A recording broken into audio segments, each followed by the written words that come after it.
Every day, billions of beverage containers end up where they shouldn't. This is polluting the environment and wasting valuable resources. To tackle this growing problem, the EU is pushing deposit return schemes forward by implementing new regulations. Globally, a growing number of countries are following suit. The circular economy is no longer a concept.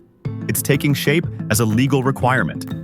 The EU has mandated that 90% of single-use beverage containers must be collected separately by 2029, and new containers must contain more recycled content. This increases recycling rates and reduces litter. For over 40 years, Envipco has made recycling easier through machines designed to be faster, cleaner, and more intuitive. Being an innovative market leader, we're powering the adoption of deposit return systems across Europe and beyond, with solutions meeting the requirements of the smallest convenience stores, supermarkets and hypermarkets, to high-capacity bulk feed systems, both for retail, DMOs, and processors. We are focused on helping create a cleaner world for the future by making recycling easier today.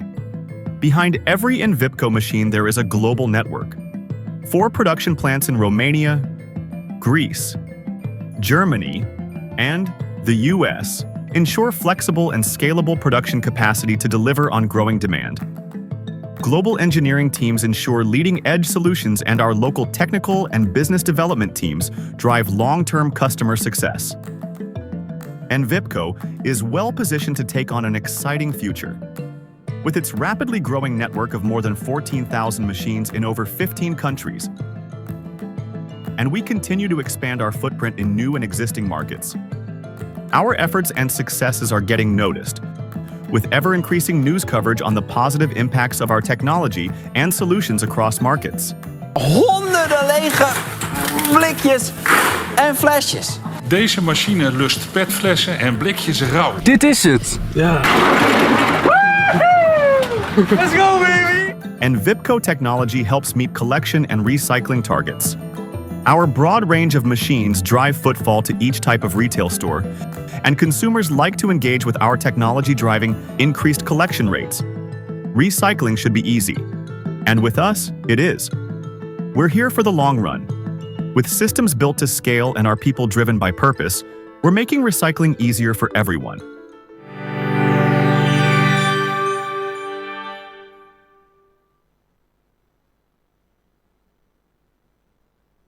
Good. Well, good afternoon, everyone. It gives me great pleasure to welcome you to Envipco's first Capital Markets Day. My name is Simon Bolton, Group CEO of Envipco, and again, fantastic. We have so many people here in Oslo and also joining online. Be my pleasure with the rest of the management team to, in the next few hours, talk about the company in a bit more detail, talk about the exciting opportunities that we have, and also the journey that we've started and that we continue to see a bright future going forward. The first thing is, what gets us out of bed? Why do we do what we do? And it's really making recycling easier for everyone. Why is this good? Why is this important? If we make recycling easier, then people do more of it.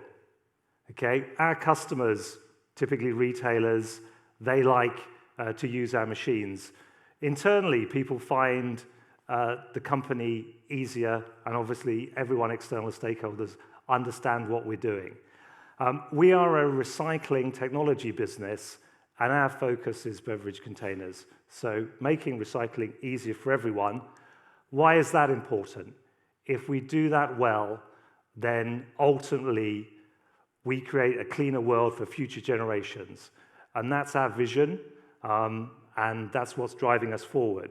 Why is this important? Well, you can't pick up a newspaper, go online, watch the television without understanding the continual crisis that we have as a world with respect to plastics. And we can play a part in that in addressing beverage containers, plastic, aluminium, and glass. And this is the opportunity to do so. We know we have the solution that works, the solution that works across different countries. And that is really a deposit return scheme. So for everyone in the room here, this is second nature. You probably grew up using a deposit return scheme in Norway, where a small deposit is added when you buy a beverage container, which when you put that into a return point, you get that back. And by separating those materials at the beginning, it allows that material much more easily to be used in new bottles going forward. And so this creates then an opportunity for the circular economy to really spring into action and be live. And where there's a deposit return scheme, then the recovery is massively different. So I come from the UK. At the moment, we have kind of curbside recycling. Those schemes where different materials are mixed together, 30–40% of the containers that my family carefully puts in that bag get recovered. With a deposit return scheme, you ultimately can get to 90 or over 90%. Very important. And in Envipco, we automate that system. The products and the services that we deliver help that system run. They help that system run effectively and efficiently through our compaction technology, securely with anti-fraud. We deliver reports and data to all the stakeholders in that system, and ultimately that means that we recover and reuse a lot of these components and materials and delivering on the targets that nation states have. And you'll see, there's a couple of examples of our products, our smaller products, which Andrew will go through in a little bit more detail in the technology section. And in terms of where we operate, here's 3 examples of where we've recently worked in those countries. Malta, Sweden, an existing scheme that we've introduced new bulk feed technology in to increase the recycling rates, and more recently in Romania. We've been doing this as long as anyone. Over 40 years, Envipco has been focusing on single-use beverage containers. 80s and 90s, very much focused in North America, where the business was founded, to help promote and develop those systems in the 10 US states that have legislation. And then more recently, we've pivoted over to Europe, initially in Sweden, and then as we've spread across Europe, we've used our skills and experience in the US to position ourselves to win in new upcoming markets in Europe. We have a broad product portfolio. That's important. Major retailers now have huge variety of space, not just the big out-of-town mega stores. They have gas stations, they have small convenience stores, they have mid-size supermarkets, they have situations where they want machines outside, etc., etc. And we have that broad portfolio to satisfy their needs. The other thing we have is we have 4 manufacturing sites, photos you saw on the video earlier. Why is this important? There is a huge wave of demand for our products and services coming up. It's going to be important that we have the capacity and the ability to be able to deliver to those customers. Some of these schemes, as Fons will go through, are going to kind of go live at a similar time. It's important to be able to respond to that. And so the US, Romania, Germany, and Greece, that gives us a highly flexible production capacity up to 30,000 units, similar to what you see on my left-hand side, the Flex and the Compact, and 3,000 of the larger special products. We now have, not just in production, but in technical service and administration, over 500 people, and we operate in about nearly 20,000 square meters worth of facilities to be able to deliver those units.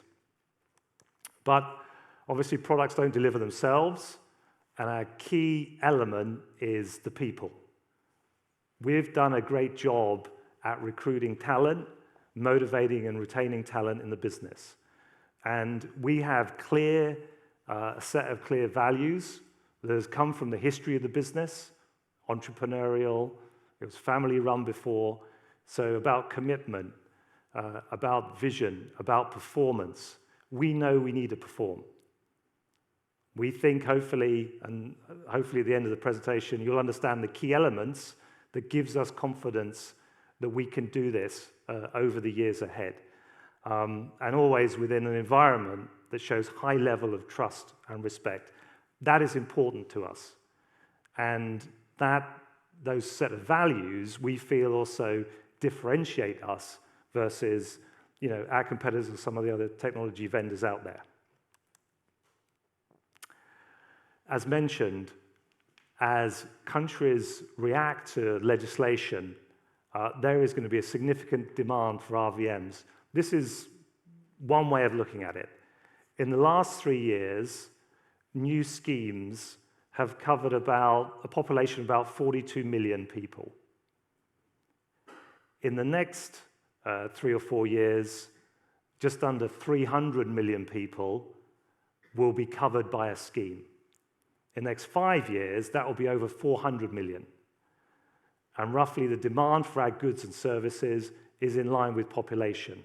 Obviously, the more people, the more return points you need to be able to cater for that increased beverage flow. So what does this mean?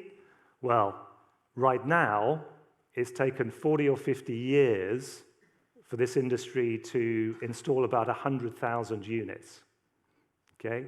So quite slow and steady development of machines in field. Okay? In the next about 5 years, for everyone to hit their legislated targets, we'll need another 200,000 units. So the total addressable market will triple in the next 5 years, and obviously that creates exciting opportunities for the company. As you saw from an earlier slide, we really, around 2020, 2021, we really pivoted hard to generate an infrastructure, an organization in Europe. We've had success with that. We put out some long-term targets to help guide our actions, and we're updating those. So these are our new targets, which we'll go through for the rest of the presentation. How can we deliver on these, in the next few years ahead? Our focus of this growth and the opportunities we see is around greenfield markets. Okay, so these are countries, UK, Spain, Poland, Portugal, that do not have a deposit return scheme at the moment. In those countries, we want more than 30% market share. Gross margin, we had that as a target before, so around 40%.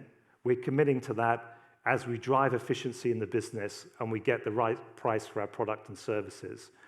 And we've added a new target as we develop and we slightly mature on this growth journey. We want to drive sustained profitability. So we want, in time, to have over 20% EBITDA margins. So they're the targets that will drive the business in the next few years ahead. And in the next couple of hours, you'll hear detail how we're confident we're going to achieve those. So what does the next few hours look like? So after me will be Michael. He'll go through strategy. What's the legislative environment that's driving all of this? Then Fons will go through our commercial processes. What's happening in the markets? How are we going to try and tackle and achieve this higher than 30% market share? What about brownfield? What are we doing there? We'll have a short break, and then Andrew will talk us through technology, products. We've got, again, not easy to get those on a plane in carry-on, but anyway, we managed to get a couple of products over here.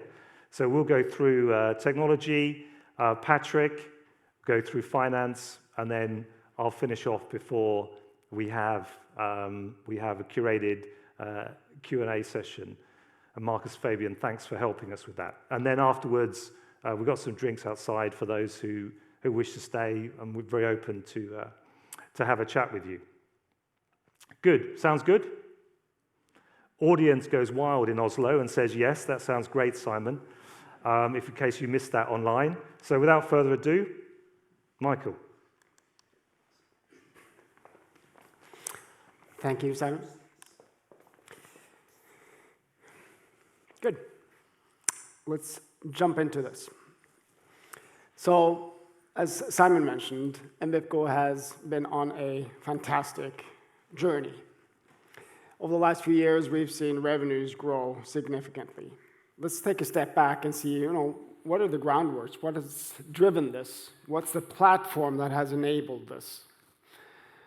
This company is, stemming from the US, 40-plus years history, having a very solid basis, a strong fundament in the North American market, started venturing into Europe in the mid-teens. First, by venturing into the Swedish market as a brownfield, an established market where Envipco developed technology together with a DMO operator in Sweden to help Sweden increase collection rates. Sweden had had a system in place for a long time, but was struggling to get to 90%. Envipco technology has helped Sweden do that over the last decade, and they're now starting to approach 90%.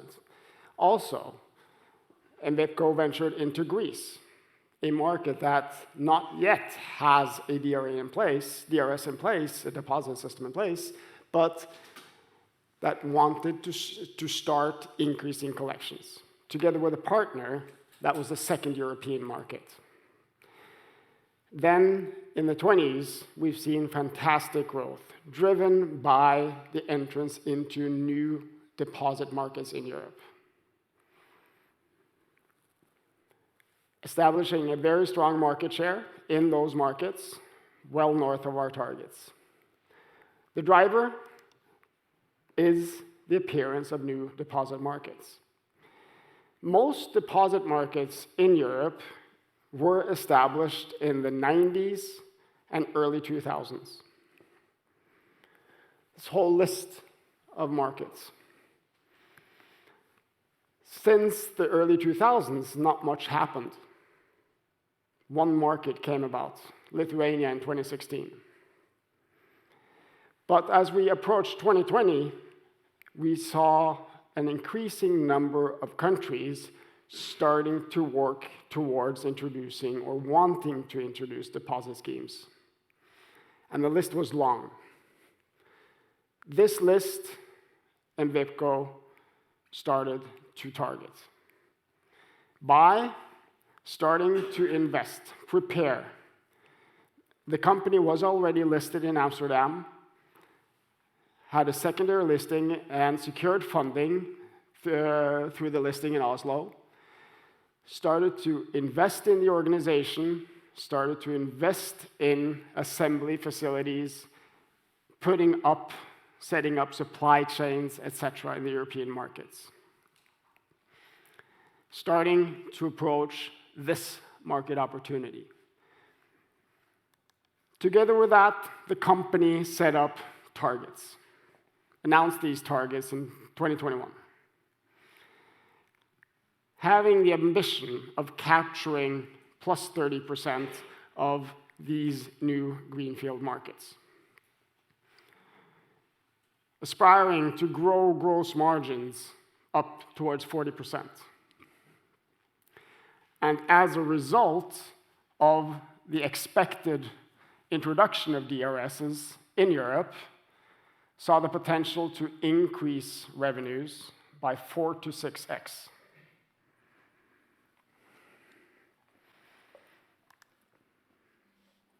And Envipco has delivered. Hungary has introduced DRS, opened in January 2024. Envipco has secured a 60% market share in Hungary with the market now counting more than 4,000 RVMs.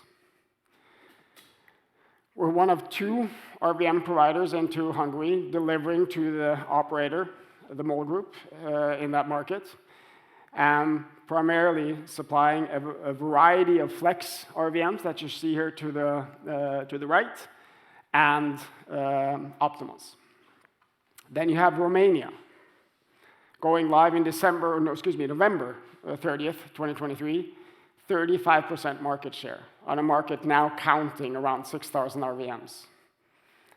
In Romania, we've delivered our full fledged of products, from the Flex to the Modular to the Quantum, and everything in between. As Simon mentioned, we have assembly facilities in Romania. We have a big business and sales team in Romania. Now we also have an R&D facility. And then there's Greece, a market that not yet has DRS, but where Envipco, together with our partner, has been able to deliver a network and set up a network of more than 1,000 RVMs. So that's some of what we've delivered. And if you look at this across the markets that we're in, Malta, smaller market, Envipco is the only player. Greece, Hungary 60%, Romania 35%. Ireland, slow adoption still after the startup a year and a half ago, but we still are quite confident that we will continue to increase our share towards our targets.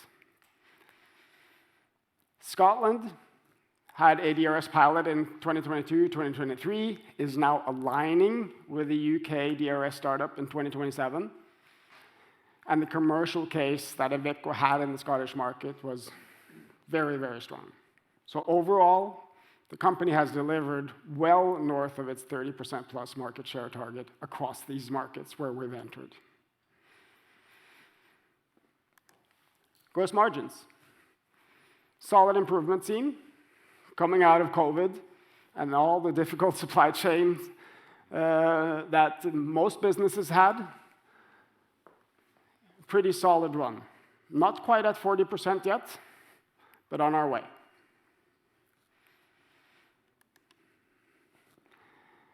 Our opportunities are driven forth by political action. Timing will always be a factor in that. That's factors that are outside our control. If we look at the list of markets that were expected or that had plans on being introduced in 2020, and what has actually happened, there are some differences. Most markets have been delayed somewhat. Some haven't gone live yet. And we also see the appearance of Hungary that was not on the list. That's the market, that's the playing field that Envipco is in. This is part of the game. What we can control is how we approach these markets when they are ready. And that is what we will continue to do.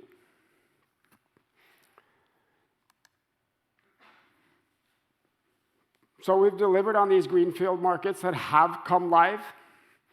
In addition, we are positioning selectively in brownfield markets where we see that we have technology that can help these markets, A, increase their collection rates, or B, improve the cost structure of those systems. We've done that in Sweden, as I mentioned. We have 170 Quantums across the country, initially only with a system operator, now also commercial installations with retail stores that have chosen to take out their RVMs, in-store RVMs, and replace that with outdoor solutions. 170 Quantums out of a total pool of 4,400 RVMs in Sweden, less than 4% of the RVMs capture 15% of the volumes in Sweden.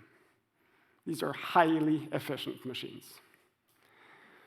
Also in the commercial space, here's a customer, retail customer in Sweden that swapped out 5 RVMs inside the store, initially with 1 quantum, added another quantum, and now has 3 quantums, increasing their collection rates dramatically. And of course, as retailers get a handling fee, the payback on these investments have been very, very good. We're copying this Swedish example in the Netherlands now. The Netherlands in 2023 added cans to its DRS, doubling volumes sold under this deposit scheme. The infrastructure was not ready for this, so collection rates dropped off a cliff. Public criticism, official criticism, something had to be done. We saw an opportunity, sold our first quantum into the Dutch market in March 2024, and have since had a number of installations. Now, most recently, also added a preferred supplier agreement with the operator in the Dutch market to be able to help Netherlands increase collection rates. So, we've had our greenfield markets, we had our brownfield markets that we've developed, and that has driven this revenue growth. From being a business of 35 million euros, tripled those revenues to more than 100 million euros. Not quite 4 to 6x, but there are more markets. And as I mentioned, the timing of introduction of DRS is outside of our control. Our job is to be there when these markets go live. And that is what we've positioned for over the last few years, and that brings us to the next chapter. So where I show that historically, we've seen intermittently countries introduce a DRS. Now, there's regulation backing the rollout of DRS across Europe. So we like to say, it's no more about if, it's rather when. First one, EU packaging and packaging waste regulation. Set in force a year ago, mandating 90% collection of all beverage containers across the EU through the use of a deposit system. Entire EU. In addition to that, really driving the need for technology is to create a demand side for the material by requiring the industry, the bottlers, to increase their share of recycled content in the production of new containers. 25% of plastic containers put on the market this year needs to be made out of recycled material. That increases to 30% in 2030, and more than doubles to 65% by 2040. This requires a clean material stream. Our equipment, our technology enables that. So there's a population of 265 million people in EU yet to have a DRS. That's a fantastic opportunity. And then there's the UK. The day after the EU announced the packaging waste regulation, keep in mind this is a regulation, so it needs to be followed by every nation. The UK also has passed DRS legislation and is moving quickly ahead for the introduction of DRS in October 2027. That's 2 years away. A national DRS interoperable through the 4 nations with the same targets, 90% collection targets. This market will also require a lot of automation. So we have the PWR, we have the UK DRS, we have a wave of opportunities coming our way in the years ahead. We've been through now, as Simon mentioned, 42 million people in DRS markets being introduced over the last 3 years. So the top 3 markets here have already gone live: Romania, Hungary, Ireland. We're still delivering on these markets. We will continue to deliver on these markets, even though we most likely have the majority of deliveries behind us.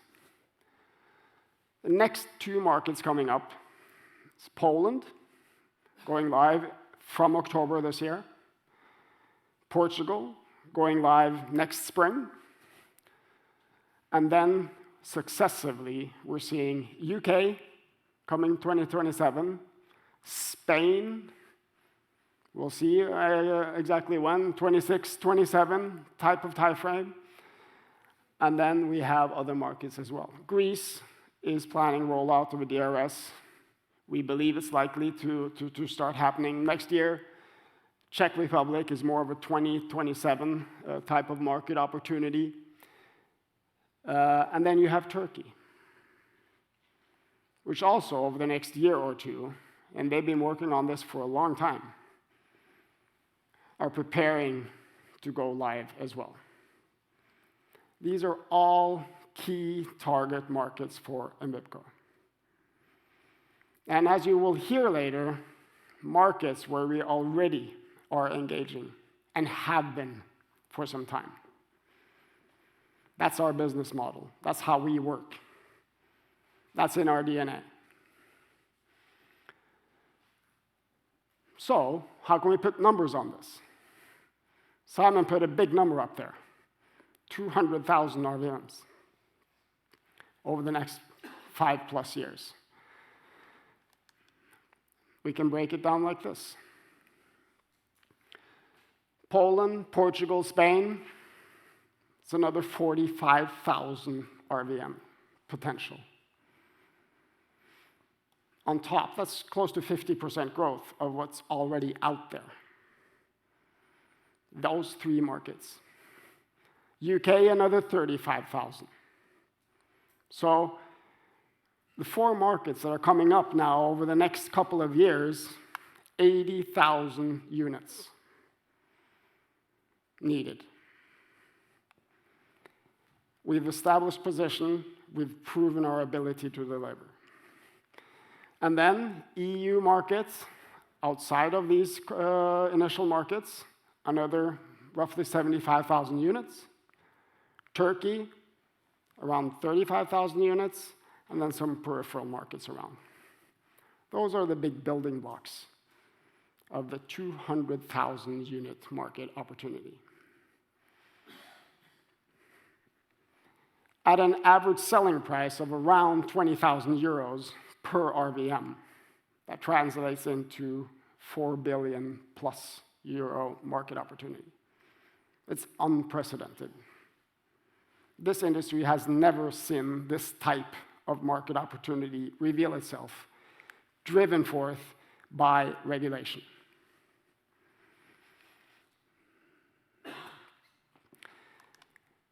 So we're maintaining these ambitious targets in our core markets. Our greenfield markets, we continue to aim for plus 30% market share. We believe we've proven our ability to do it. We believe we have the products. We believe we have the market presence. We have the people. And we have the identity, the backbone to deliver on this.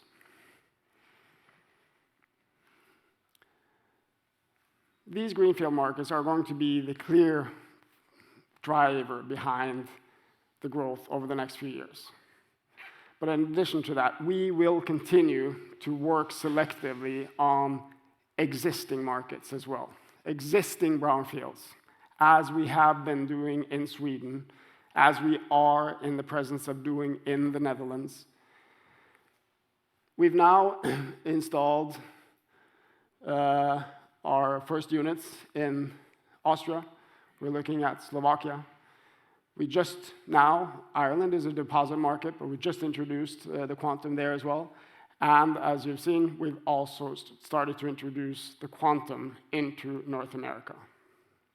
a new segment, also processing centers, collection centers, extremely high volumes, where a regular RVM takes in a few 100,000 containers per year. Our quantums in the North American market are taking in 1 million or 2 per month. Big numbers. We see a great opportunity over time to build on this. So our brownfield growth strategy will also be a core part of our growth, even though the growth most likely from this area will not be as big as the greenfield area, but it does offer great opportunity. We will be looking for markets that are struggling to get to their target collection rates, often 90%. We will look for markets that are less cost efficient. Maybe they have a lot of manual collections. Maybe they have an old, outdated machine park, or where there are underserved segments, where our technology can be a complement to what they already have. The compact here is a great example of that as well.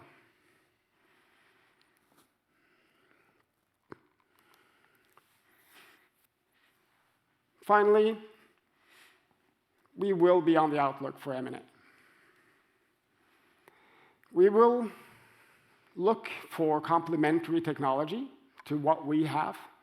We will be looking for access to market. We will be looking potentially for installed base into a new market. Could be a brownfield market. But we will stay true to our core. We are a recycling technology business, and we will continue to be a recycling technology business. We will have a strict risk-reward assessment on any potential target. We know the opportunities, but we also know the risks involved in doing M&A. But M&A such as Senseye last year, a startup in the Irish market, having developed and introduced the compact, giving access to a new segment, convenience stores, which you will see makes up a very large share of markets across Europe. That's a fantastic fit for Envipco.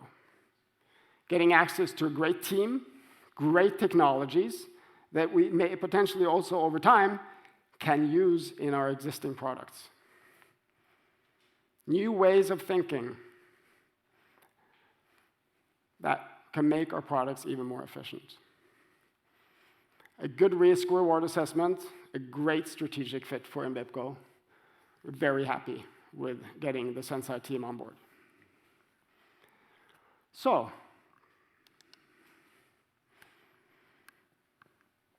Envipco's growth platform is very, very solid. And we have 4 pillars on which we will continue to develop the company.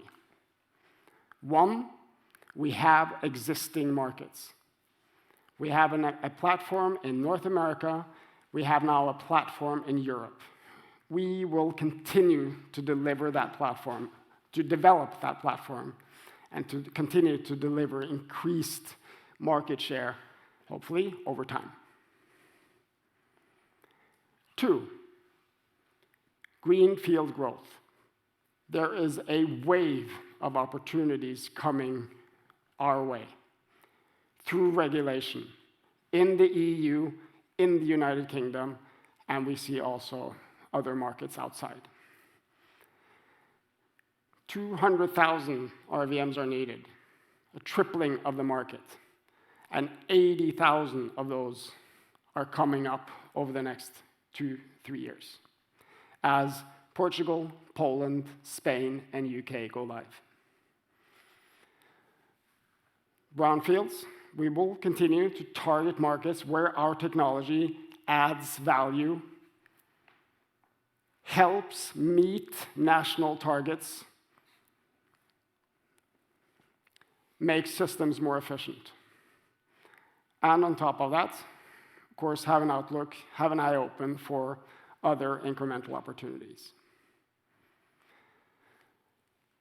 So with that, I'm going to leave the word over to Fons, who will take us through our commercial strategy and how we're going to target these markets, how we're going to win our customers, and what other competitive factors we have. Please. Thank you, Michael. Thank you very much. To raise the bar, that's very good. Welcome, everybody. My name is Fons Buurman. I'm CCO for Europe and Asia. I started with Envipco around 5 years ago, and I'm based in Amersfoort, the Netherlands. And as Michael has shown, it's been a great journey the last 5 years. Spectacular growth, really hard work with a lot of new teams in the new markets. And I think that laid a very good foundation for us to learn from it and to see how we should approach the next upcoming markets. And that's what I would like to talk a bit about to you today. But before we do that, maybe it's good to have a look at what is a DRS market, how does it work? I think here for the audience in Norway, like Simon said, second nature. So it's well-known topic, but maybe for other people listening on the webinar, it's not so much. So basically the DRS system, there's the 3 main players, which is the government, the beverage producers, and the retailers. So basically the government lays out the law, so they define basically what packages should be in the system, which retailers should collect the packages, when should the system start, and also, very importantly, they define who will be the DMO, which is, of course, run by the beverage producers, because they have the responsibility to set up the whole DRS system. The DMO is mostly also run together with the retailers, because they are the collecting point. So basically, those 3 stakeholders are very important for us to get engaged with. A good, organized, efficient DRS system is a kind of self-funding, because they use the income streams from the materials that they collect, and they also use the unclaimed deposit fee, which is still in the DMO. So if you have around 80% collection rate, that means that about 20% of the deposit is still available to run the system. Over time, when they reach 90% collection rate, they need to be more efficient so that the producers don't have to pay basically the gap that is left, because that's the responsibility of the beverage producers. Although the system is in most countries the same, every country manages to do it a bit differently. So that means that we really have to be engaged with those guys, because they think of different materials, different technology requirements, different store formats that need to collect. So that brings us to how we approach new markets. So the main stakeholders, we go in quite early. So we talk to the government to help them support how to set up a system. We talk to the beverage producers and also to the retailers. Like we've seen, the experience we have in Europe in the last 5 new markets is really helping, but mainly the legacy we have in the US is much more helping. Next to that, we have a team of experts in our company which have been in the business for more than 30 years. So we leveraged that experience with our recent technology, which is helping the local teams. So what have we been doing in the US? Basically, in 1979, Bruce de Wolfson invented a can compacting machine. So that was basically the first RVM machine for cans. Later on in 1982, he founded the company, and that's where we have our roots. Over time, we also started to provide services as an operator. So we also arranged the logistics and the clearing system between all the parties involved. So next to the technology, we also have the experience in-house to work as a DMO. That experience is very helpful when we go to new markets in Europe. By delivering good, steady quality of machines, but also to deliver very high service levels, because you can imagine in the US that's very critical. We've been able to maintain long-term relationships with the main retailers, and we have been able to capture a market share of around 45% in a very stable market. Unlike Europe, where we see now a dramatic growth because of the new regulation, in US it's much more stable. With over 7,000 machines installed, it's a very steady base. If we look at new countries, so of course the DRS setup is different in the countries, so we have to be flexible, but also our customers are different.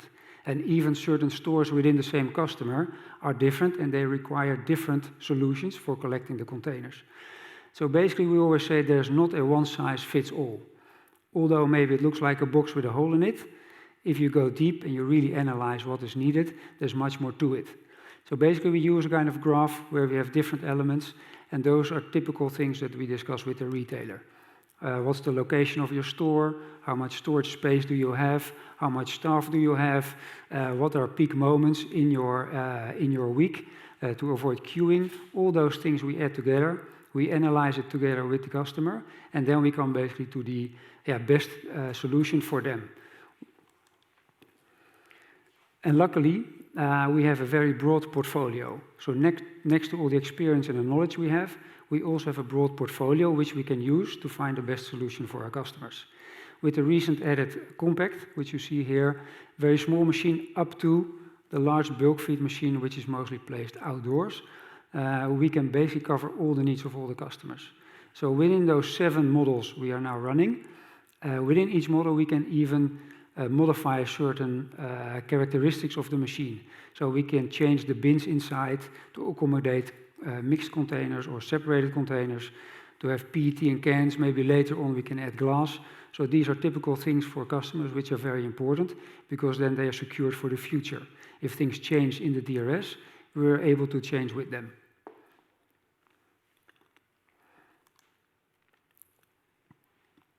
So next to all that flexibility, we also see that it's very important to offer a very strong service package. So the machines are from high quality, but they're heavily used. Some of the machines are overused because consumers bring back so many containers. So a very good service team is important. A very good help desk is important, so that the people can pick up the phone, they get a quick reaction, the machine is up and running again. Because for retailers it's super annoying that the machine is not working, because then they can get complaining customers. If it happens often, the customer doesn't come to your store anymore, they go to somewhere else where the machine is actually working. So it's not only a service, it's also a potential risk of losing sales to the customers.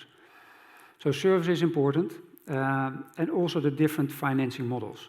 So in Europe we see mostly a straight sales model, so sales of the machines, and later on a service fee for maybe 5, 7 or 10 years. We also offer lease models, very much preferred in the US, where basically the machine price and the service fee is mixed together in a fixed monthly fee for a period also 5, 7 or longer years. A model that also exists in certain markets, and we also see now some more demand coming in new markets in Europe, is a throughput model. So basically the customer pays per collected container. So of course we know exactly how many containers the machine takes. So based on that we can calculate how much fee they have to pay.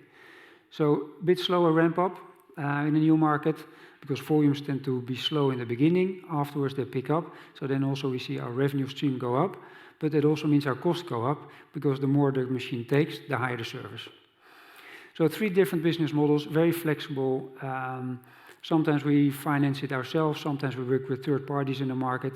And also because the retailers are mostly our customers, they have very good financing options. So in a lot of cases, we also work with their own preferred bank. So this is basically what we can offer. Then if you look at the new markets, what we've seen in the past is that we identify 4 basic phases. So the first phase is the DRS initiation phase. So this is the phase where the government is working on the law. Can take a year, but it can also take 5 or 6 years. So it's very hard to judge when the law will be finally approved and when things really start happening. So that's a challenge always we have when we step into a market. Mostly the first step is with 1 or 2 business development persons, so relatively small investment, but we have local presence and we have direct feedback from what's happening in the market. So that's the DRS initiation phase. Then when the law is passed, the DMO is appointed, then we get more in the preparation phase. So in the preparation phase, we tend to build out our team, add a few more technical people, start pilot projects with the retailers so they can experience what it is to have a machine in their store, how much time is needed for the store staff, etc. So then we have a slightly bigger team locally. Then when the DRS goes live, of course, 6 months before, it's extremely busy because thousands of machines have to be installed just for the go live. And that makes our business so unique because it doesn't happen very often that there's one date that the nationwide system goes live with technology. So it's super stressful. All the machines need to be ready. They need to be online and tested. The store staff need to be trained. So we spend a lot of time on that. So at that time, we have a full technical team installed who is able to install the machines, but also just before and after the go live, train the store staff and offer a kind of hypercare service to them. After 6-12 months, you see more stabilizing market. People are getting used to the machines, the consumers are getting used to it, the store knows how to operate it. Then it really comes into cleaning habits and those type of things. And then we are more focusing on a service program.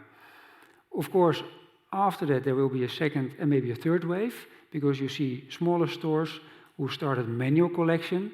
They see, it's basically taking too much time, so I rather have a machine. So that's why we have the compact, a very affordable machine, doesn't take up a lot of space. So that's mainly the second and the third wave that we start adding those type of machines. Also, on the other side of the equation is the quantum. So people with a Optima or another type of machine, they see, hey, I can use much more volume, so let's put a quantum outside in the parking.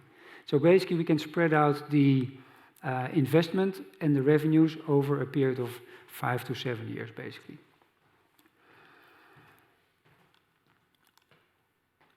Then Michael told you about 2 new markets we were successful in the last couple of years. One of them is Romania. So to give an example, in Romania, of course, we had a production plant, so we were present in an earlier phase, but the actual commercial activities started around 2020. So around 3 years before the actual go live. So we had heavy involvement with the government, with the municipalities. We started piloting, so we were present. Then when the go live was, we had a modest market share, but because of our good quality and good service, basically, we managed to build up our market share quite rapidly after the go live. So in 2024 and even still this year, 2025, we see a lot of stores that have not chosen a machine before, they choose our technology to have a machine in their stores. So basically, we are one of the few suppliers in Romania which are growing our footprint in 2024 and 25, giving us about 35% market share. So you see, sometimes it can have a long tail after go live. As a system, Romania is performing really well. They are around 80% collection rate, so that's a very solid growth. And that's also typical what we see. We also see it in Hungary and in Malta, that the earlier markets in Scandinavia, they took a long period to get up to 80-85% collection rate. So basically, we expected that those new markets would also take longer, but that's not the case. Basically, you see in a year or two, they're up to 80% collection rate. So somehow consumers are picking it up much faster than in the earlier countries. So that is something which we take into the new markets to prepare basically all the stakeholders for much higher volumes from the start. They're doing really well, about 80%, but they have to grow up to 90%. So we expect another 2,000-3,000 machines to be added to the total market in Romania in the coming years. Hungary is a total different market. As I said, every country is different. Here the DMO, so the Mohu Group is the operator. They decided to purchase all the machines for the whole country. So they wrote out a tender. They invited a few suppliers, and in the end, they chose 2 suppliers to supply all the machines for the country. And then they defined together with the retailers what type of machine they need. So stores over 400 square meters, they need to have a machine. Stores between 200 and 400 square meters, they can choose whether they want to do manual collection or machine collection. We managed to get around 60% market share, so we have spread over the whole country. We have a full team in place in Hungary who's doing the installations and the service. So it's now running a bit more than a year and a half. And they are also already at 80% collection rate. So very high collection rate. So basically the operator now also takes a pause in installing new machines. So basically you want to optimize their system, to reduce the cost, to optimize the logistics, and then next year they start focusing on adding more capacity in the market to reach the 90%. And one of the things they're looking at is also, again, the bulk feed system, so basically our quantum.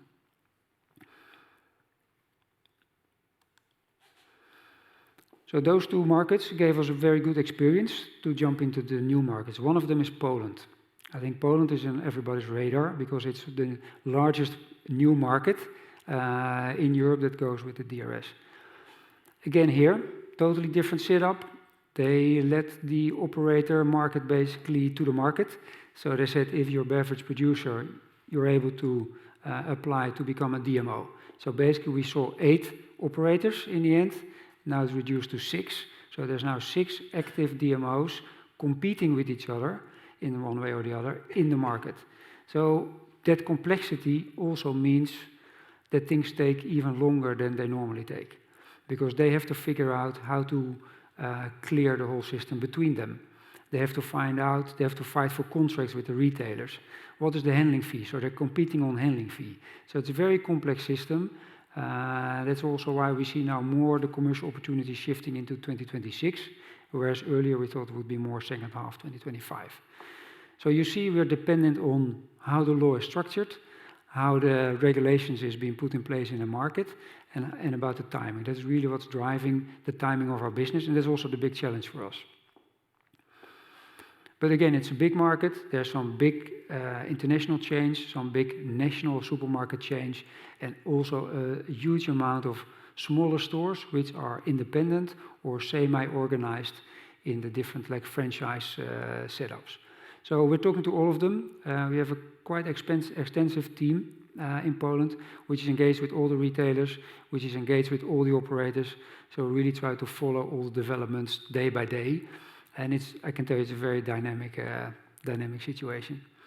But happy to that we were able to announce an LOI earlier this year for one of the major retailers in Poland to deliver machines to 1,000 of their stores. So we expect deliveries happening first half of next year. In Poland, we specifically expect a long tail, because there's so many small stores which typically start manually, and then later on they start using a machine. Another market, much smaller, but also interesting, is Portugal. This is also an example of how long it can take sometimes, because they started back in 2020 already with working on a law, but it took a very long time for them to be ready with the law. So basically, earlier this year, the law was approved. The DMO has been appointed, so now it's going much quicker. The handling fee has been set. The RVM specifications have been published. So they're basically kind of ready to go. And now we expect that they start the DRS go live in spring next year. Next to the stores above 400 square meters, which is close to around 3,000 stores, and the smaller stores, which is around 2,500 stores, we also see that the operator themselves are looking at accommodating the HoReCa channel to be able to give them the ability to also bring back their containers in an easy way. So for that project, they want to install from the start 48 bulk feed systems spread around the country. So we're talking to them about, of course, for our quantum. One of the major retailers signed an LOI with us, expecting to start delivering Q4 this year to be ready when the system goes live in spring next year. So interesting market. Also, there are a lot of dynamics. We have a local team in place with technicians, a small warehouse. So basically, we're ready to start installing in Portugal. Then, after those two markets, there's another wave of countries, like Michael explained. The UK, for instance. Huge market, total different scope. It looks like a very strict planning. They're moving very quickly. A lot of engagement from the retailers. Also, those retailers have been involved in the Scottish setup of the system, so they know what it is. We're talking to the same people as we were talking back then in 23 for Scotland. So that gives us a good advantage to get going. Start date planned for October 27. So in our business, that's rather quick, especially if you look at the number of machines. So if you think that there are around 35,000 machines need to be installed before go live, that's a big job. So basically, we expect already in 26 to see some activity in the retail that they are ready for the launch in 27. Also here, a lot of small stores, small convenience stores. Again, our compact fits really well. We have already now conversations with the retailers to position the compact and the flex with them. Could be around 40,000 stores which are in scope for that segment.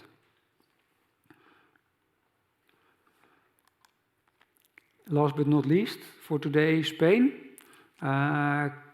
came as a kind of surprise that they quickly announced end of last year that they are going to launch a DRS in Spain. Like the end of the last year, it was mentioned because they didn't reach their collection targets. They said then 2 years. In 2 years, the DRS should go live. We know from experience that 2 years is very optimistic. At this moment, they have now closed the application for DMOs. So 3 organizations have applied for a license. They will decide early next year on who the DMO will be for Spain. Mostly after the DMO has been appointed, it takes 18 to 24 months before the system really can go live. So that's the timing we expect. We are setting up our own local team again in Spain. As mentioned before, we look at the timing, what's the right timing. So Q4, we start with our own team in Spain. Up to now, we have been working with the stakeholders in Spain via the team we have in Portugal. So also Simon and I, we have been involved personally as well. So basically, we are already connected with the main stakeholders. The big challenge in Spain is it's the same size, more or less, as Poland in number of people, 40 million, but they have a huge amount of tourists. So around 40 million tourists every year. So if you look at the number of containers in the market, that's comparable to Germany, which have 80 million people. It's mainly driven by the HoReCa. So there's around 50,000 food retail outlets, but they have more than 250,000 HoReCa outlets. So that will be a major challenge for Spain. And also that 80% of the population is located in 20% of the country. So the 20% of the rest is in 80% of the country. So those 2 challenges will again be much different in Spain versus other countries. So therefore, it's important for us to be involved soon so we can start, if needed, even developing new technology, which is basically needed for Spain. I mean, that's also the flexibility we have, as you've seen, that we are able to adjust our offering to the local market needs. So, challenging times ahead, a lot of work to do. If you add it up, 4 new markets in the coming couple of years, with a total addressable market of around 20,000 in the first 2 years and another 60,000 in the next 4 years. With all the experience we have, with the experience we have in the US, with the legacy in the US, I think we are really prepared to capture again 30+ market share in those new markets. We have very engaged and super enthusiastic teams locally, which is growing basically weekly. So I think we are in a very good position to move ahead. So with that, this is the first part of this session before the break. So I'd like to invite you for a short coffee break. I think what time should we need to be back? 20 minutes. In around 20 minutes. So that's 2:25. Yeah, so 2:25, if you would be back here in the room, that would be nice. Thank you very much.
It's a bit too loud. But the video's...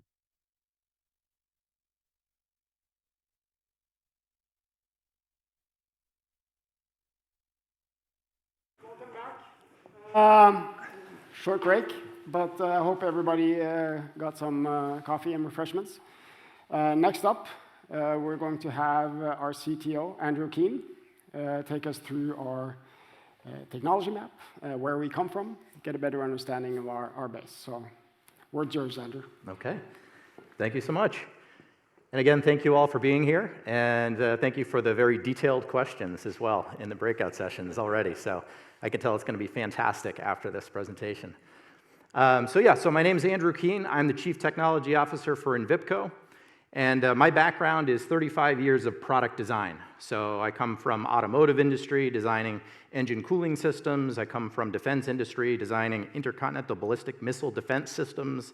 I come from where you have consumer products out in the field with Procter & Gamble, Gillette blades and razors. For anybody who has a Mach 3 at home, I'd love to hear about your experiences with that product. And here at Envipco, I've been for 5 years, and it's been a great journey. As we've gone through transitions from one market to the next and looking at taking the history of the company to the next level, it's been exciting to help grow this group and really build the engineering team, which has been fantastic. So I'd like to start off with a little-known fact about Envipco. So Envipco is the inventor of the DRS system for disposable beverage containers. So this is one-way containers that are taken back. Europe has the affinity for the refillable, recyclable, reusable container. In the US, it's been a focus from the beginning on a disposable container. And so one-way containers was the original focus of the company from the very beginning.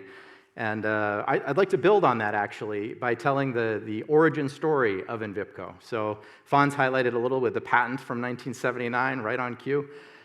This is 1976. Imagine a US Marine Corps soldier coming back from his military service, coming back to his home state of Virginia and finding the beaches a mess. He had aluminum beer cans all over the beach, and he said, "This is an embarrassment. I want to do something about this." And he told his friends, "I think if I were to design a machine that would dispense a penny for every aluminum can put in, we could clean up these beaches. I think they could be spotless." And that's exactly what he did. So forward 6 years, and the original patent applied for in 1979, granted in 1982 for the Can Eater, quite a marketing name, and the Can Redeemer in terms of what we had for original products with Envipco. And we have the original patents over here. So I think it's interesting, Simon, as you noted, making recycling easier. The original vision for the company was just that, was how do I make it easier for people to do the right thing and keep the environment clean while recycling the materials. So this is 1982, and shortly thereafter, we had DRS laws filed in New York, Connecticut, and Massachusetts to support this type of an infrastructure, this type of system. But this was the origin of, at least from the US side, of what we had for beverage container deposit and return. Okay.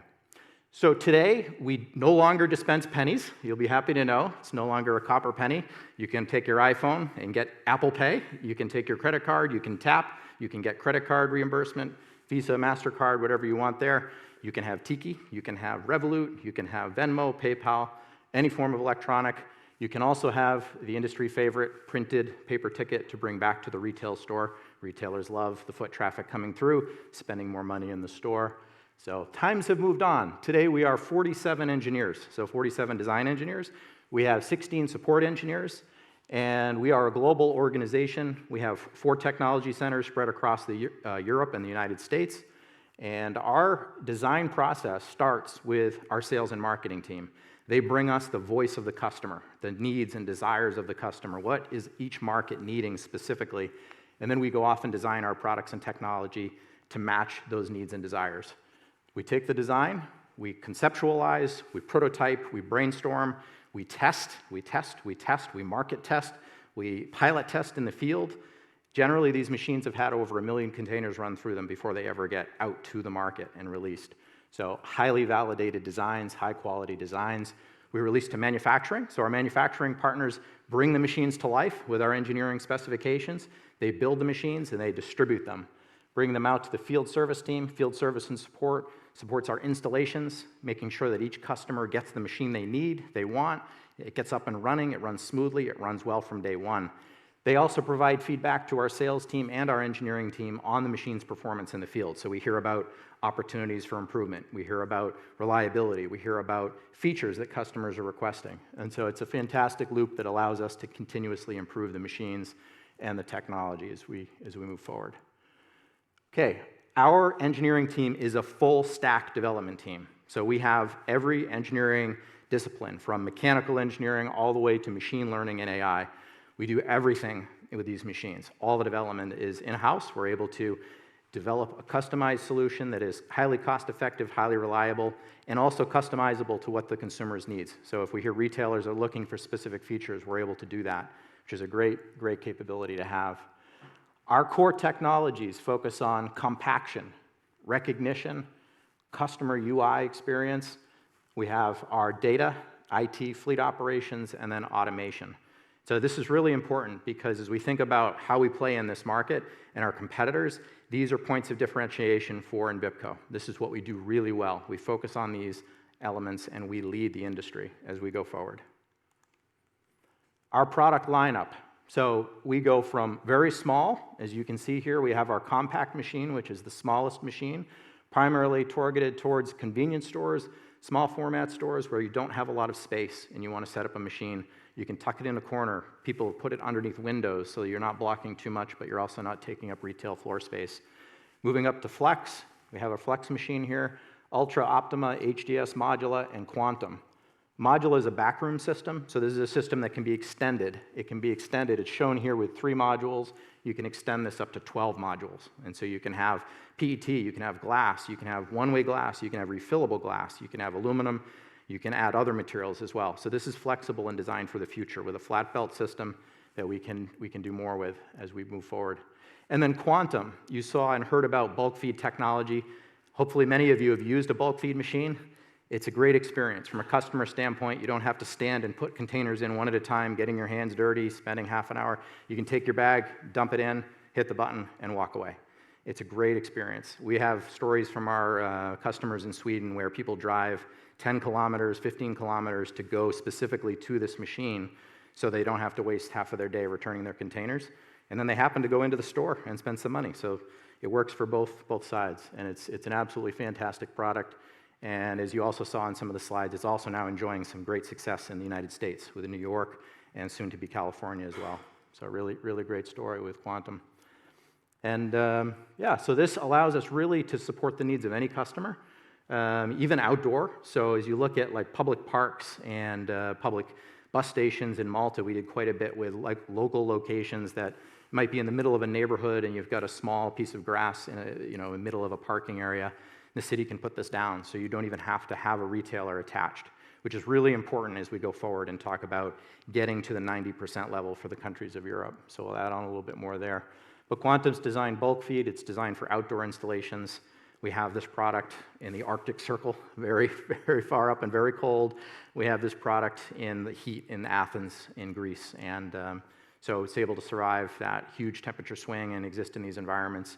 And it's a fantastic product for kind of the next level of DRS.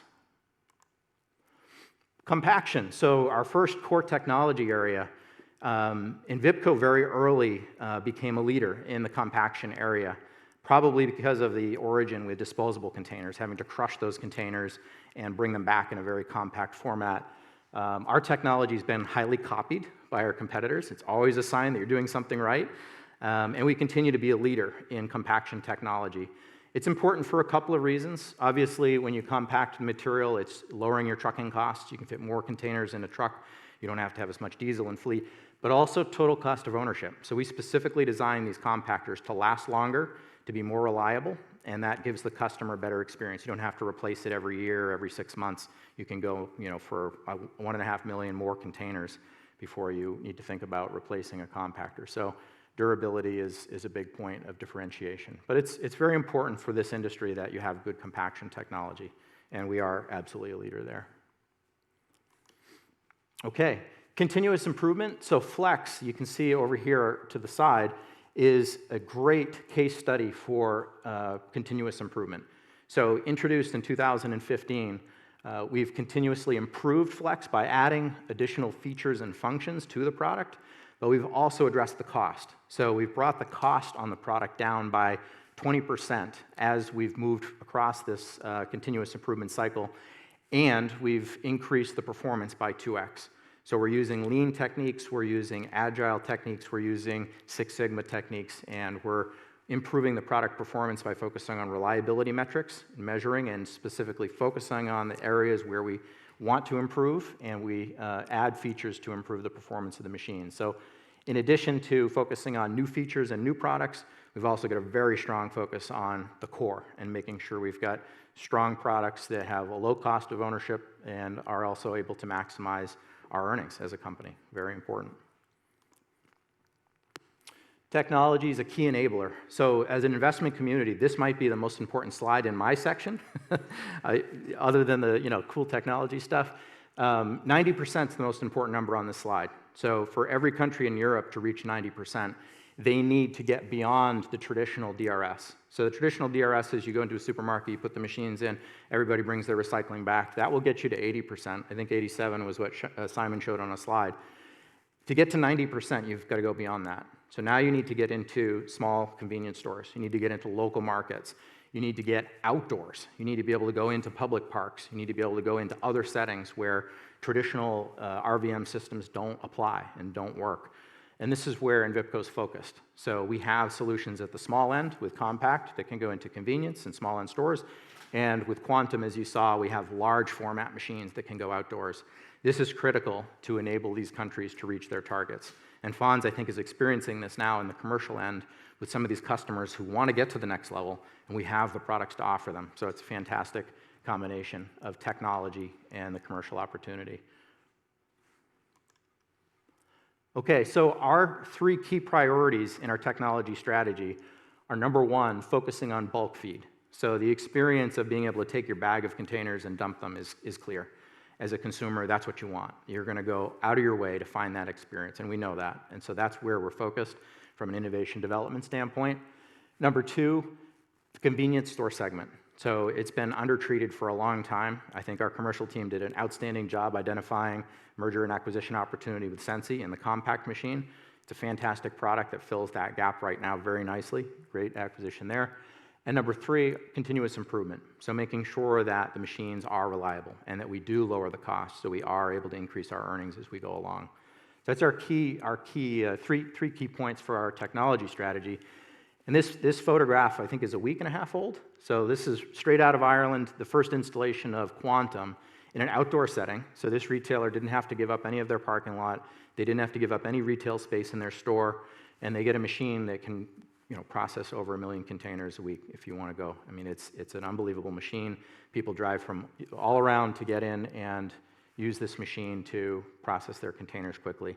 And so it's going to enable Ireland. Ireland is struggling to reach their 80% and 90%, and so this will help them to reach that. And I'm sure there will be more orders to follow for this machine based on this.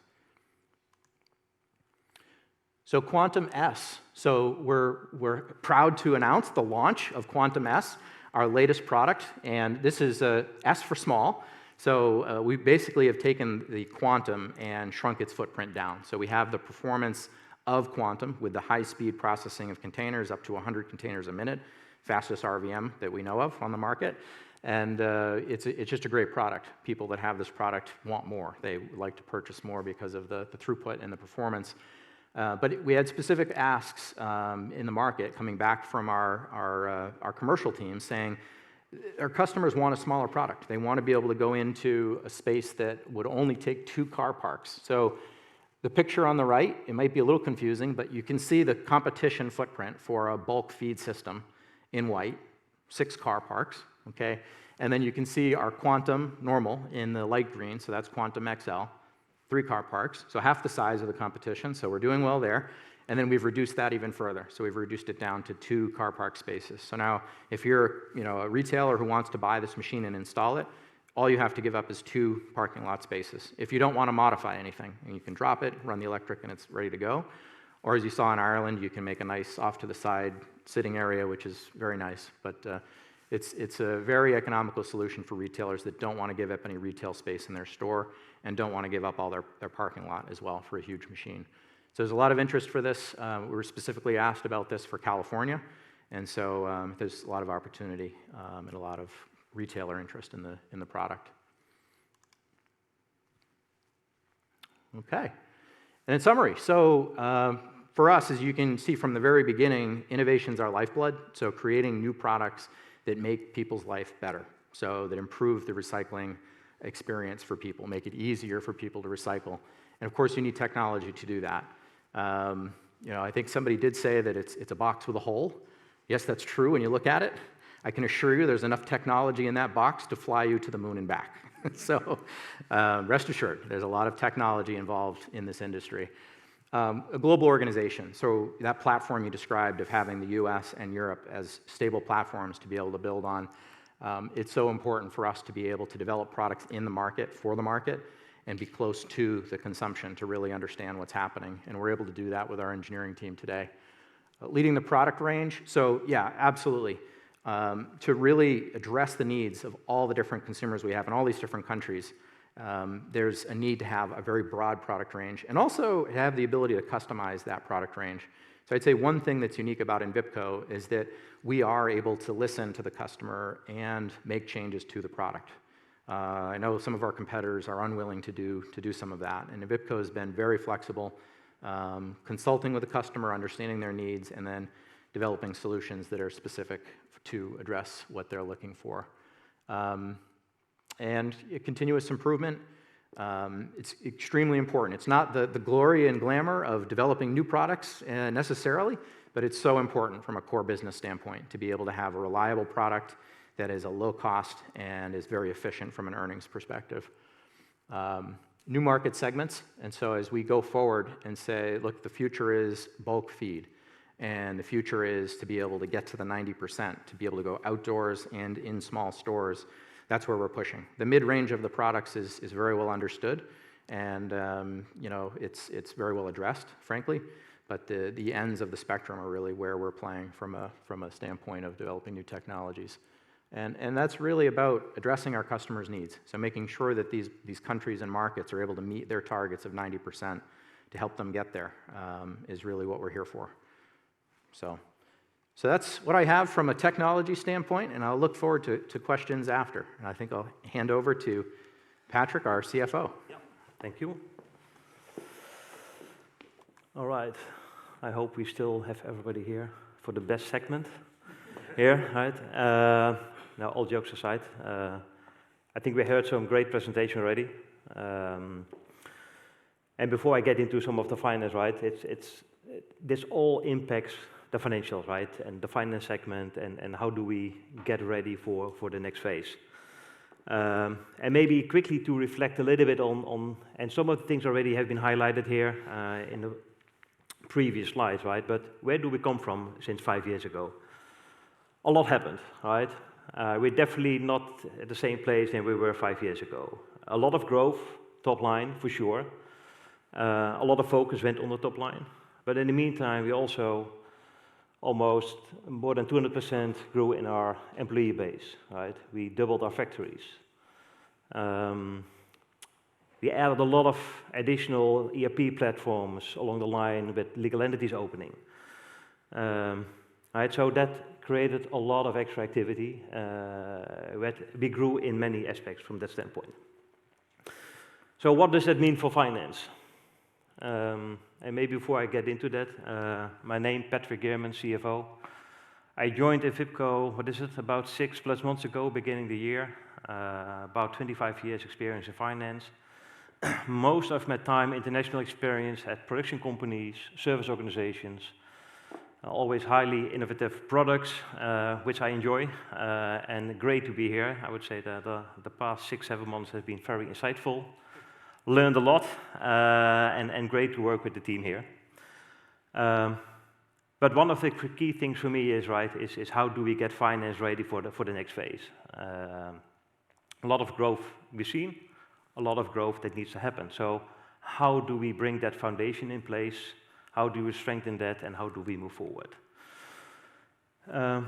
A few things here, right? And for me, being a finance person, what I said, a lot of activity in organization, in the end comes down to finance, right? Everything we do has at some point a financial impact. So we need to, right, we will be looking strongly at our processes. How do we further standardize and harmonize across our production platform, service organizations, and how do we help the teams over there? How do we think about our ERP platform? What I said, a lot of different systems. So we already started the project some time ago to start harmonizing that. How do we create that consistency? How do we drive visibility across the organization, right? And how do we help control and manage our performance? And then the third element, really the people, right? So a lot of growth, it's hard to recruit. So how do we get the next phase for the finance team? How do we reposition?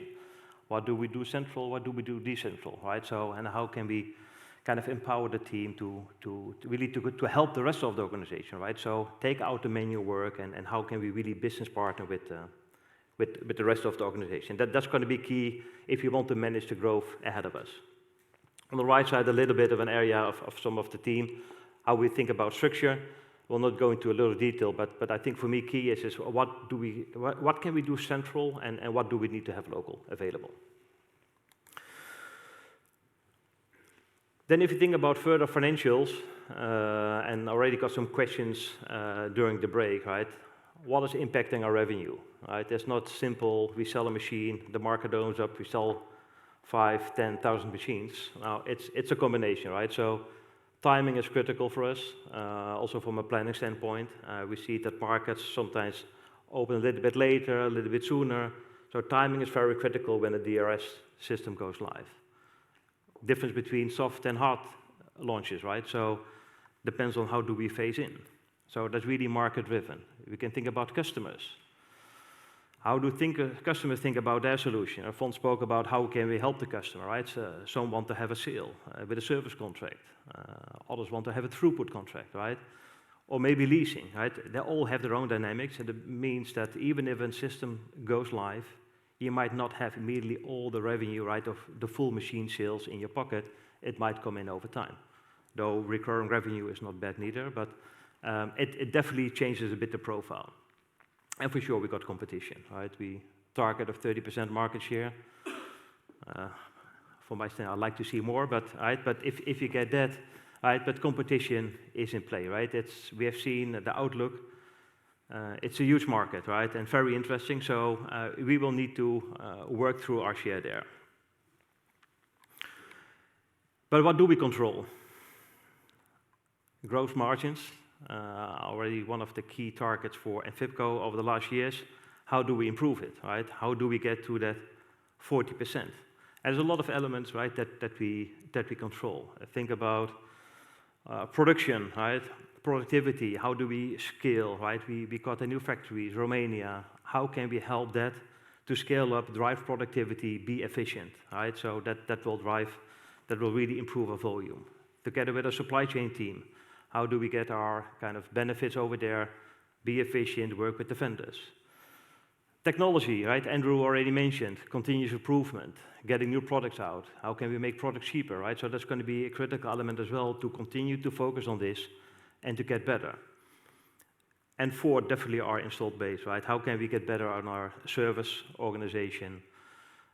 Drive there, right? For sure, you will not have immediately a lot of service revenue after installation, right? But how can we, over the 5, 7, 10 plus years of service revenue, right, plus renewals, how we can get that in place? So that's going to be key drivers for us if we think about gross margin improvements. Another thing that we can control, but where we already spent quite something on, is on our operating expenses, right? We heard we need to invest a lot upfront. Markets come up, right? There's a lot of pre-work, right? Think about Poland, Portugal. We need to invest a lot. About 8 to 10% of our OPEX goes into these new markets, right? So there are expenses without corresponding revenue. Revenue and income will come later. Right? You can see that a lot of the investment goes into our employee base. Think about fixed temp, but that's going to be today, but also going forward, and big investment, right? For sure, production and the teams have been set up now, so we can use that skill. For services, there might be more to come, but that's a big driver for us on the operational side. But this is something we can control, right? So this is going to be very key for us for the foundation that we already built, but how are we further building on that and to get better also from a finance standpoint.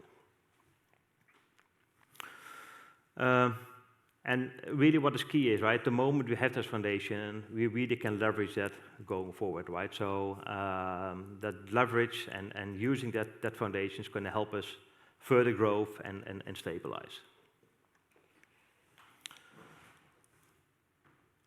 Going then to kind of summarizing a little bit that P&L side, right? So if you think about profitability, EBITDA target, I think Michael mentioned it, Simon as well, 20+% in the future. How do we get there? For sure, revenue is going to be a huge lever, right? Getting the markets open up, being there, able to sell, support our customers, right, to get the machines in place. That's going to be, for sure, a hell of a driver. Combined with what I mentioned, how do we improve our gross profit, right? Find those levers, supply chain improvements, do that continuously, right? Get better, working on our installed base. That's going to be an important factor. And then for sure, our OpEx.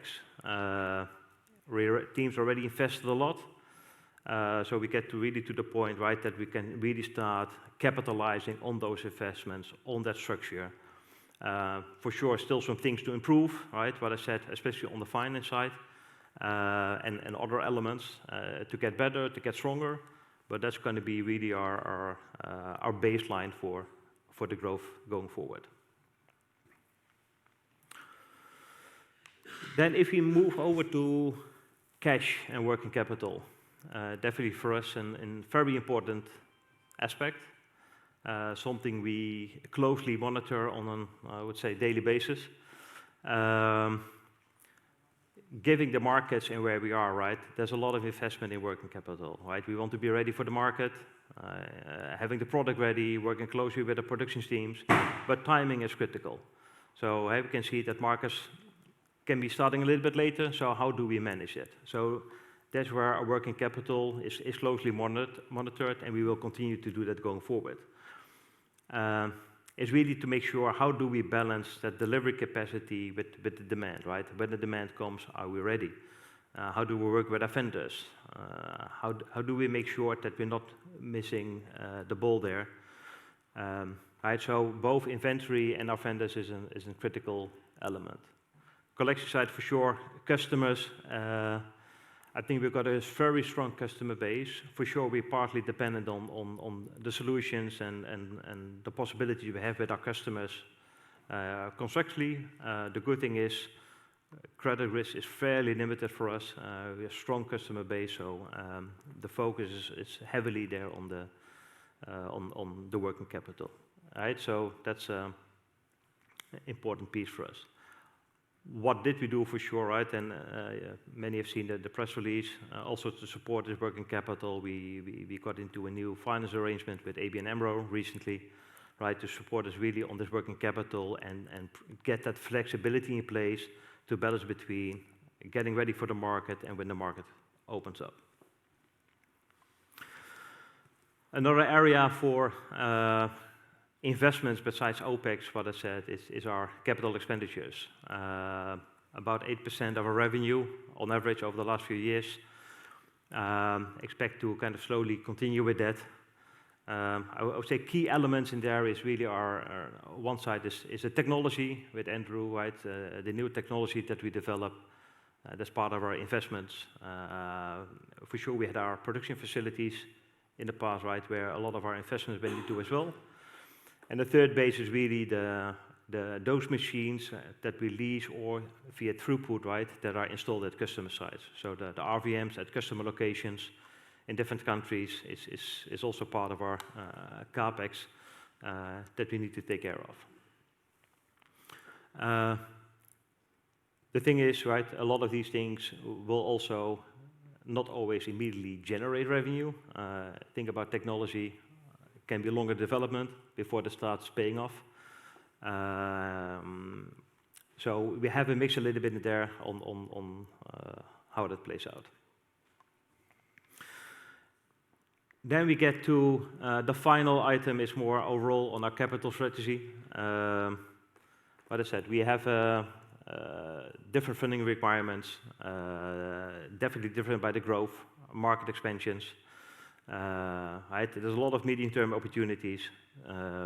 Right? And for sure, the different contractual, think about leasing, throughput, contract situation, right, where we need funding for. Now, what I said, ABN has been great in helping us over the last few months getting new facility in place. Instrumental, it gives us a lot of flexibility, both short-term and also the medium-term. So great to have them on board. For sure, we're listed as well. And then in addition, right, we will always, depending the needs in the future, probably optimizing how we look further at our needs. But right now, I think we are in a good place to be. With that, I hand it over to Simon. Okay, Patrick, thanks very much. Very good. So I've just got a few summary slides now, and then we'll go into Q&A. By the way, there is for those online, there is a chat option, so please do submit your questions on chat, and we can get to those in the room and also those from people online. Great. Well, hopefully these few hours have given you an opportunity for us to do a bit of a deeper dive into Envipco. In summary, unprecedented market opportunity. 50 years for 100,000 units installed to support the existing deposit return schemes, 200,000 units and the systems and services around those needed to support the deposit return schemes coming up. Of those, for those 200,000, 80,000 in the next few years of 4 markets, UK, Spain, Poland and Portugal, which we are very actively pursuing. Hopefully these last couple of hours have given some insight into both the excitement we have about this market opportunity, but also some proof points that we've managed to pivot now and build on our very good position in North America with positions now in Europe. So we've been able to capture that strong number 2 position, and we've also used some of the technology that Andrew has talked about to enter brownfield markets.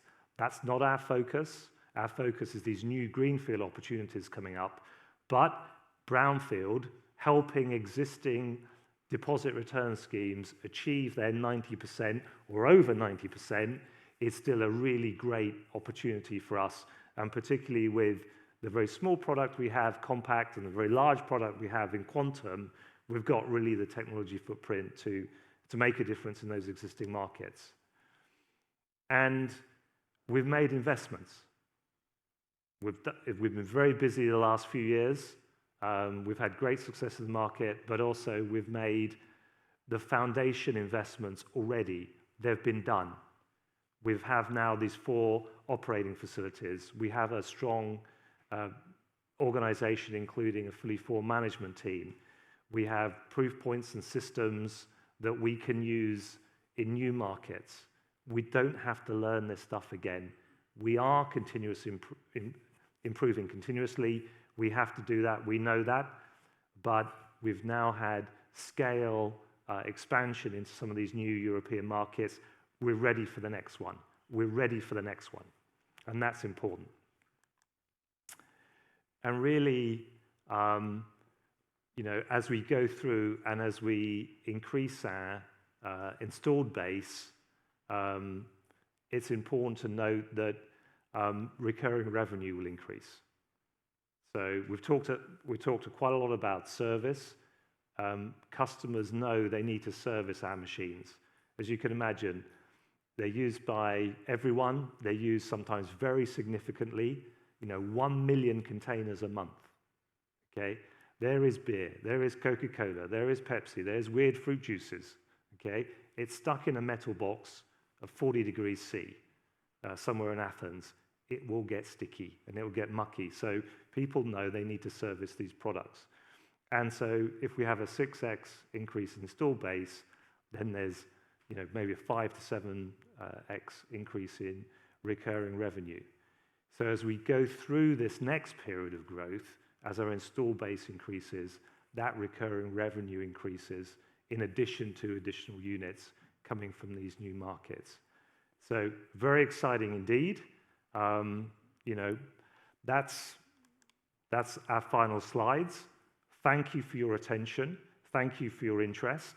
And now we're going to rearrange the furniture a little bit, and then we're going to open it up for Q&A. And we have a couple of excellent moderators in Marcus and also Fabian to help us. So I think, Michael, we're ready to go. Good. Okay, thank you.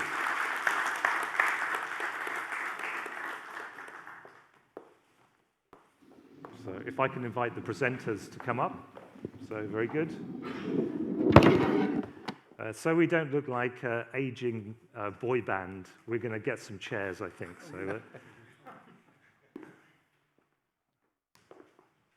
not for you, of course.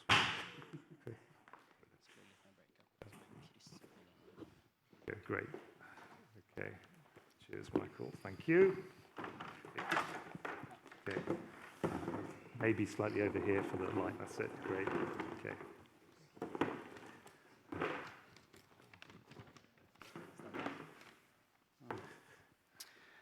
All right, we'll let the audience also ask some questions, so feel free to raise your hand. I'll just kick it off here.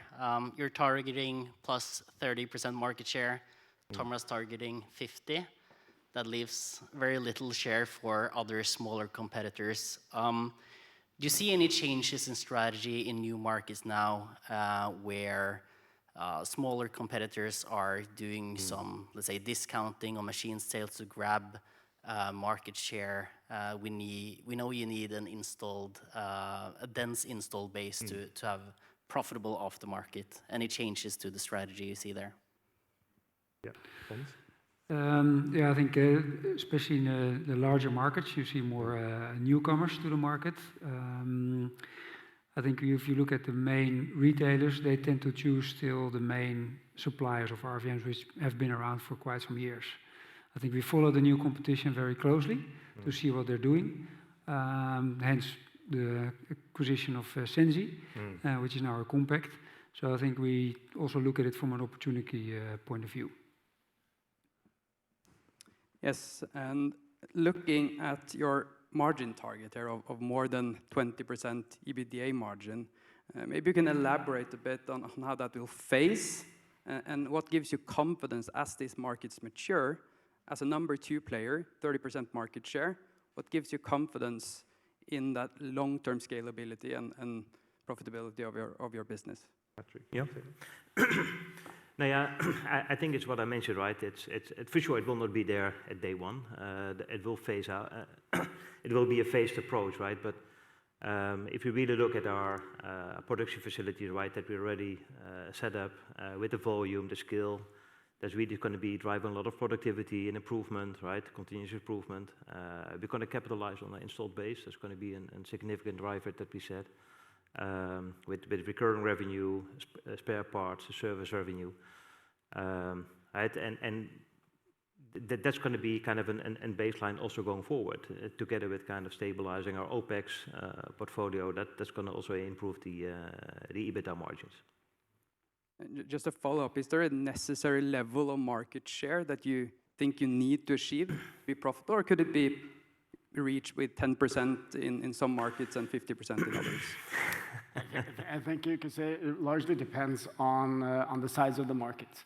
To have a good dispersion of products, a larger market naturally can give you a larger volume, and you can leverage on your service organization to a larger extent. We have an average, defined 30% as a market on an average market that gives us that necessary scale. So I think that's overall a good target. Thank you. Elliot, go ahead.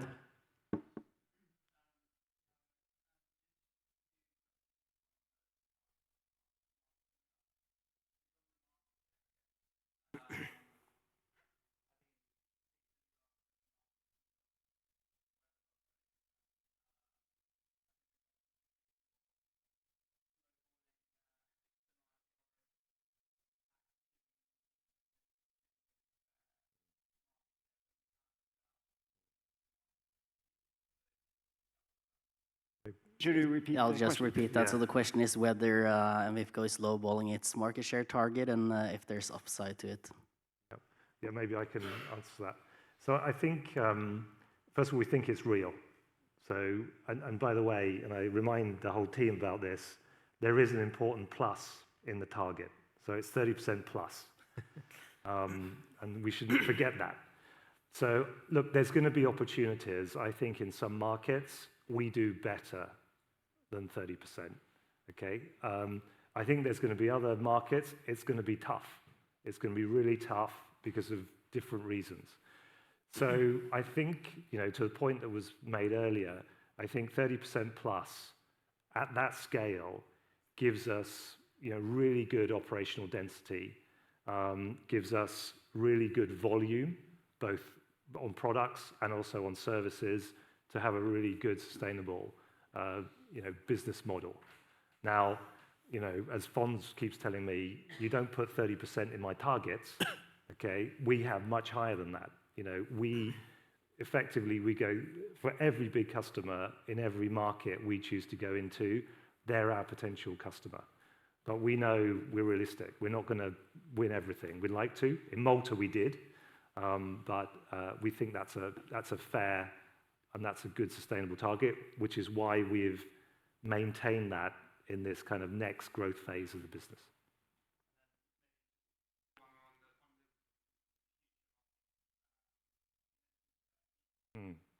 Yeah.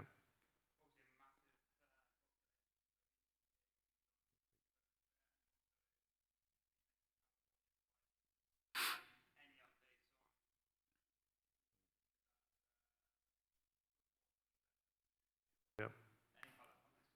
Fons, do you want to take? Maybe. Oh yeah, yeah. Quickly repeat. Yeah, yeah, good. Yeah, so the question is on Turkey. Thank you. Thank you. Thanks. That's good. Go on, Fons, you want to take Yeah, Turkey? yeah. So I can take Turkey. Great. So Turkey, as I explained, every market is different, and Turkey is the example. They approach the DRS from a totally new angle. So I think with our experienced team, we spent quite some time on Turkey, trying to leverage with all the stakeholders, bring in our expertise. But I mean, they do the things they want to do it. So we just follow the flow. We are actively engaged with a local partner because we believe Turkey is a typical market where we need a local partner who knows, you know, how things roll in Turkey. So I think we found a very good combination. So we are going to be more active in the coming period, and then we will just have to see how it develops. Like you said, it's a huge market, 80 million people, large geographically spread. But again, the approach is so different that we have to be flexible, adapt to how they approach it, and then just support them with our knowledge and mainly technology, because that's going to be a key driver there. And then, because it's such a big market, it's important to be aligned also with the operations in our organization to be ready to supply a large number of machines, because it could take a long time, but it could also go really rapidly all of a sudden. So that's the challenging part in Turkey, but makes it really interesting. Right. Sorry, there was a second part, Marcus, I think. Second part, as you would say, Marcus, what about California? So, so California, and by the way, you know, for those here in Oslo, you know, Bob will make himself available at the end and during the break. But in summary, California is a deposit state at the moment. I think everyone knows that one of the 10 states is California. Obviously, on paper, huge potential. Huge potential. But it's a dysfunctional system at the moment. So everyone who goes to California, you know, if you go there, you pay your deposit, but good luck getting the deposit back. Really, very difficult. So huge retained deposits becoming a political issue. It's a back to depot model. So versus back to retail, it's back to depot model. However, we see some movement that this is, people are starting to think about the scheme and trying to think the ways to move it from a dysfunctional to a functional system. It's slow, but we hopefully, certainly in the medium term, hopefully see some movement. And it's interesting that during this period, we have introduced the Quantum product. That is potentially a fantastic depot product. High volume, outside by design. It's working really well in upstate New York. So we think there's going to be opportunities for Quantum in California. Now, we shouldn't get ahead of ourselves. It's going to be a slow grind there, but certainly we'd like to present that technology to the California industry and work with them to try and fix their system. From a technology standpoint, they're currently working on a depot system, as was stated. It's a manned depot system, so there's a person standing there taking the material back. And so the case for Quantum just makes sense. Yeah. It's automation. You can leave it, no attendant necessary. People can bring their containers, get the money, really dramatically lowering the costs for the operators in California. So there's a lot of interest right now in that machine coming from California. Great. Thomas? Yeah. Hi, Thomas, SpareBank 1 Markets, or SB1 Markets actually now. Thanks for a great presentation. I was just wondering, in terms of the EBITDA margin target of 20%, is that assuming kind of the mix you have today between direct sales, leases, throughput models, etc., or is it based on kind of 100% direct sales, or how should we interpret it? Is it because now you're 8% capex to sales, meaning should we expect kind of a long-term EBIT margin of 12%, or yeah? Patrick, you want to take that? It's indeed based on mix, right? So it's not only sales, it's indeed the combination with lease, throughput, but also straight out sales with or without service. So yeah, that's based on the combination. So yeah, and it's like the 20+% is achievable with that. Yeah. But capex to maintain at that 8% level, is that correct, or should we assume it to come a bit down into the future? The capex, definitely, right? The moment we grow, the capex ratio will go down, right? So that's definitely now, definitely recently, but also with the production facilities and those things, we invested a lot in that as well. So logically, that will not necessarily repeat every year or every 5 years. But yeah, definitely with top line growth and improvement, that will definitely go down as a percentage. And one question on maybe the UK and Spain. They're huge markets, and of course, very uncertainty on timeline, as you've said, where it's a couple of years ahead. But would you expect those two markets to be sales there before the official launch, kind of through 2026 to put it? Maybe take UK, Spain, yeah, definitely, especially UK, because such a large size country. I think also the retailers, since they have been involved in the Scottish preparation, they are advanced versus other retailers in other markets, which have not had that experience. So they understand much better what it takes to be prepared, not only from technology point of view, but also of their own organization, because they need to arrange all the logistics and they need to train the staff and everything. So I think especially in the UK, I think we expect to see 1 year in advance of go live date already some real commercial activity. Spain, we have to see. They have to, in that sense, catch up to the UK. So we are working with all the retailers to explain them what to expect, etc. So I think, especially after the DMO will be appointed early next year, then it will, it will go much faster after that. But also there, like I said, 40 million people, so smaller than the UK, but much more containers to be collected. So I think in that sense, it's going to be the same size of opportunity, and basically also they're going to need the same timing to get prepared. I think maybe just to build on that, Fons, certainly what we get from the UK DMO is they are really committed to this October 2027 deadline. So that's the DMO, it's the beverage industry, it's all the retailers. So, a couple of the team talked about hard and soft launches. We've seen recently more soft launches because really politically don't want to change the date in the law, but want to give people, 4 months, 6 months to get ready. Kind of the UK government, and I think you could argue the industry, has said, well, you've had that. You've had those years when we were doing Scotland, when we were thinking about this, the minister in 2018 talked about deposit schemes in the UK. So we feel that the UK is going to be kind of more of a hard launch, which means they are going to need, to Fons's point, really detailed commercial processes to select their vendors and then to allow them with this huge network that's needed to set everything up. Thank you. I'll follow up on Thomas' question there on the margin. Of course, this is a midterm, long-term EBITDA margin target of plus 20%, but of course, your business model or your business activities changes depending on the markets and how many markets go live and so on. And if I use the case study of Tomra from the early 2000s when Germany went live, they've invested heavily in their OpEx space, as you have. OpEx is up plus 30% in 23, 24. Seems to stabilize more now. Sales doubled. EBIT margins went from 13 to 23%. It seems that machine rollouts are not tied with a lot of incremental OpEx. So in this phase now, when we're going towards 2027, and your mix will be heavily tilted towards machine sales, is there upside to that margin target? Should we expect an extraordinary high margin in the coming years? It says plus 20. Fair enough. Yeah. Okay, thank you.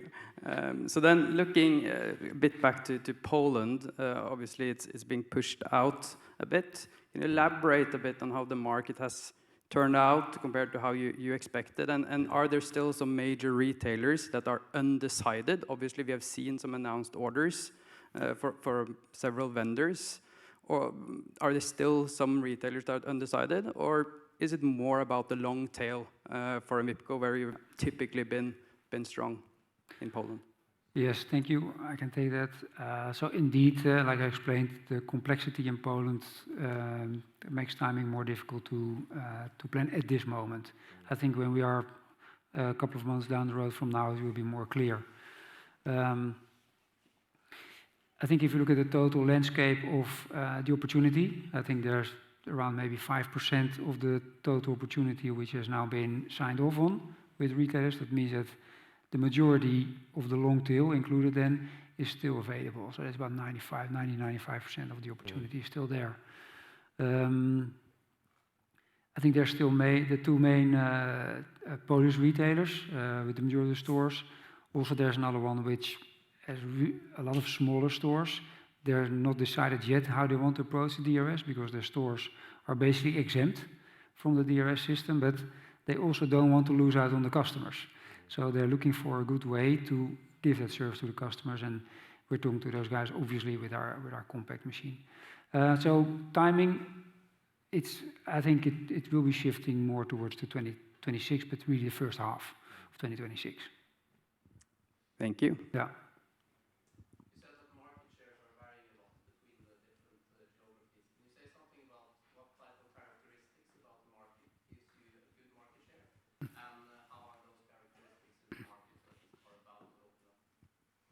Yeah, so the question is, what type of market suits Envipco and what will determine your market share? Yeah, I can get a go at it. Yeah, go on. I think. I'll chip in. Yeah, so it really depends on the market size and which players are around. I think if you take again Poland, large market, a lot of entrepreneurial companies around. So you see quite some new startups in the market.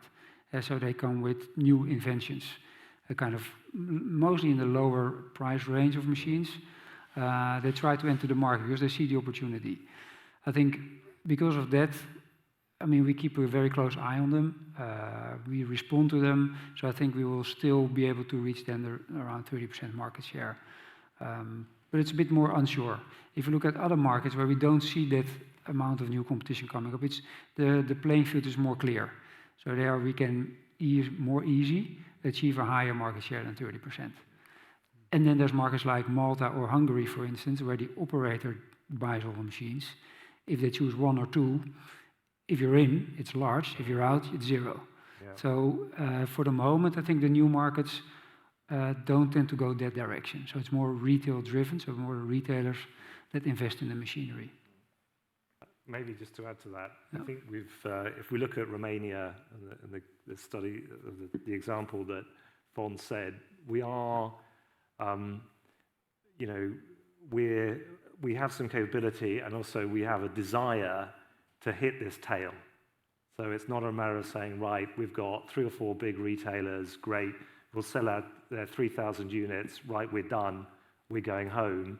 We are happy to stay in that market and really work through that tail. And I think the example of Romania is really good, where we've done that. And of course, typically smaller retailers, need the product quick. So especially in Romania, if somebody phones up on a kind of Monday morning, hey, I used to take containers back manually, it's driving me crazy, I need a machine, no problem, we can deliver one, get it working. You need a machine Monday morning, you'll be recycling by, Friday afternoon, wherever you are in the country. And that's really powerful. And typically, people are prepared to pay for that. Simple, quick. So typically, the price and margins on those sort of deals are slightly better. So I think we're flexible enough to adapt to everything, but certainly where you have that, that broad market, then we see some strengths of our organization to be able to penetrate that. Good question. And then just a short question on the Quantum S. Can you say something about the price point relative to the existing Quantum? Also, how can you make it smaller if there's no functionality of being there, or is it all about the same? So the question is about the Quantum S and the price point compared with the normal units, and technically, how did you manage to get it smaller? Right, okay. Maybe, Andrew, you want to take shrinking it into a box, and I'll take the price. I'll take the technology side, yes, for sure. So Quantum S, yes, reducing the footprint of Quantum without reducing the performance. Essentially, we're taking away from storage. So there's huge storage capacity designed in Quantum. It's originally designed to be able to be serviced by truck pickup. And not all operations want to do truck pickup. Some want to do bags and pull out and store the bags in a shed out back, that sort of thing. So reducing the storage is an easy solution to reduce the size and actually have a better fit with what the customer needs. So it's kind of a win-win. On the pricing side, I'll hand that on to you. Yeah, I think pricing, it's not really a pricing play, this is more an opportunity. So customers, typically these situations, customers really want the Quantum and are prepared to pay for the higher price point of a Quantum, but they just can't fit it in for some reason or another. So offering Quantum S gives them that opportunity to put in a Quantum in the space that they have available. Okay, your gross margins are trending upwards, but obviously fluctuates with volumes we've seen over the recent quarters. You're almost at your target level now, but you still maintain your target of around 40%, not above or plus 40%. What does that imply in terms of pricing? You want to take that, Patrick? Yeah. So you're highlighting the 40% margin target, right? And the question was to what an extent that relates to pricing. No, I mean gross margins vary with volumes. You're almost at your target already, and volumes are going to increase drastically. Why do you maintain your margin target at 40%, and what does that imply in terms of pricing? If volumes go up and your margin should follow, that would imply that your pricing is going down. I think pricing might be more on the front side, but for sure, pricing does have an impact, right? The moment we get to the larger markets in competition, pricing is a factor that you need to consider, right? So if you go to large retailers, price points might be different than maybe smaller stores, right? So that definitely plays in, and I think Fons can maybe elaborate on that as well. So that plays, and for sure on our end is then also finding the right countermeasures to improve on the other side, right? And really to cost control and cost manage our supply chain. So, but yeah, pricing does impact, especially when you get to the larger markets, the larger retailers, and what I mentioned earlier, right? Competition. So that's there are more players in the market. So. Yeah, I can just underline that. It's exactly the story. Just sorry, maybe just to add. So again, we're not lowballing this, and we're not saying 40% and we stop. I think you're going to see some fluctuation because you've got different, we've got different dimensions, as also Patrick pointed out. We have volume, we have type of market, we have share of services, how that kind of feeds into our overall group P&L. So all of these things, we feel that a good solid 40%, is a really good foundation for us to then make sustainable, good EBITDA margins. Yes. Good.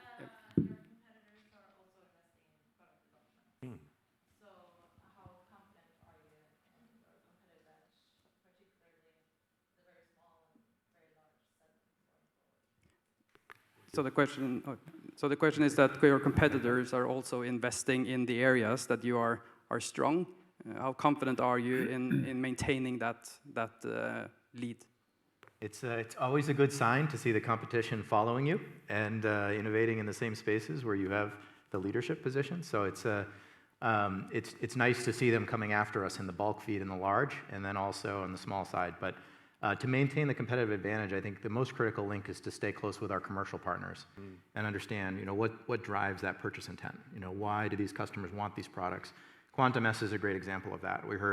We love the technology, we love the speed, but we need it smaller. We need to fit into two car park spaces, and so that drove that.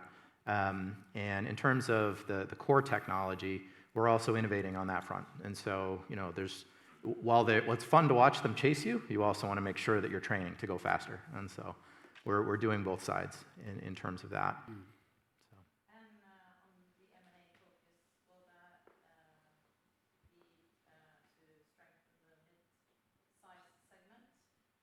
We're not limiting that to any. I think part of the segments is going to be complementary in terms of that. To repeat the question, our M&A strategy.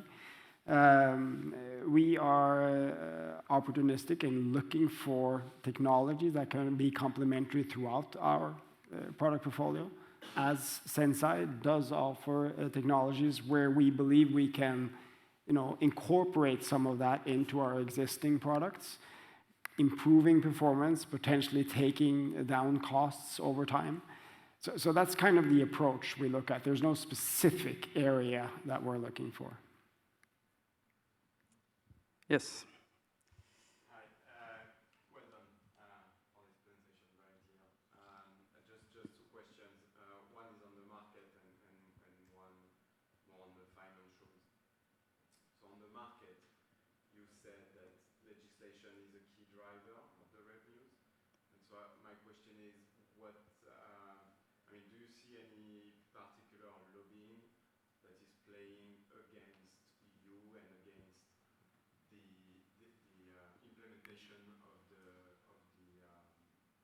DRS in some countries, and how this is playing against you? That's my first question. The second question more on financials.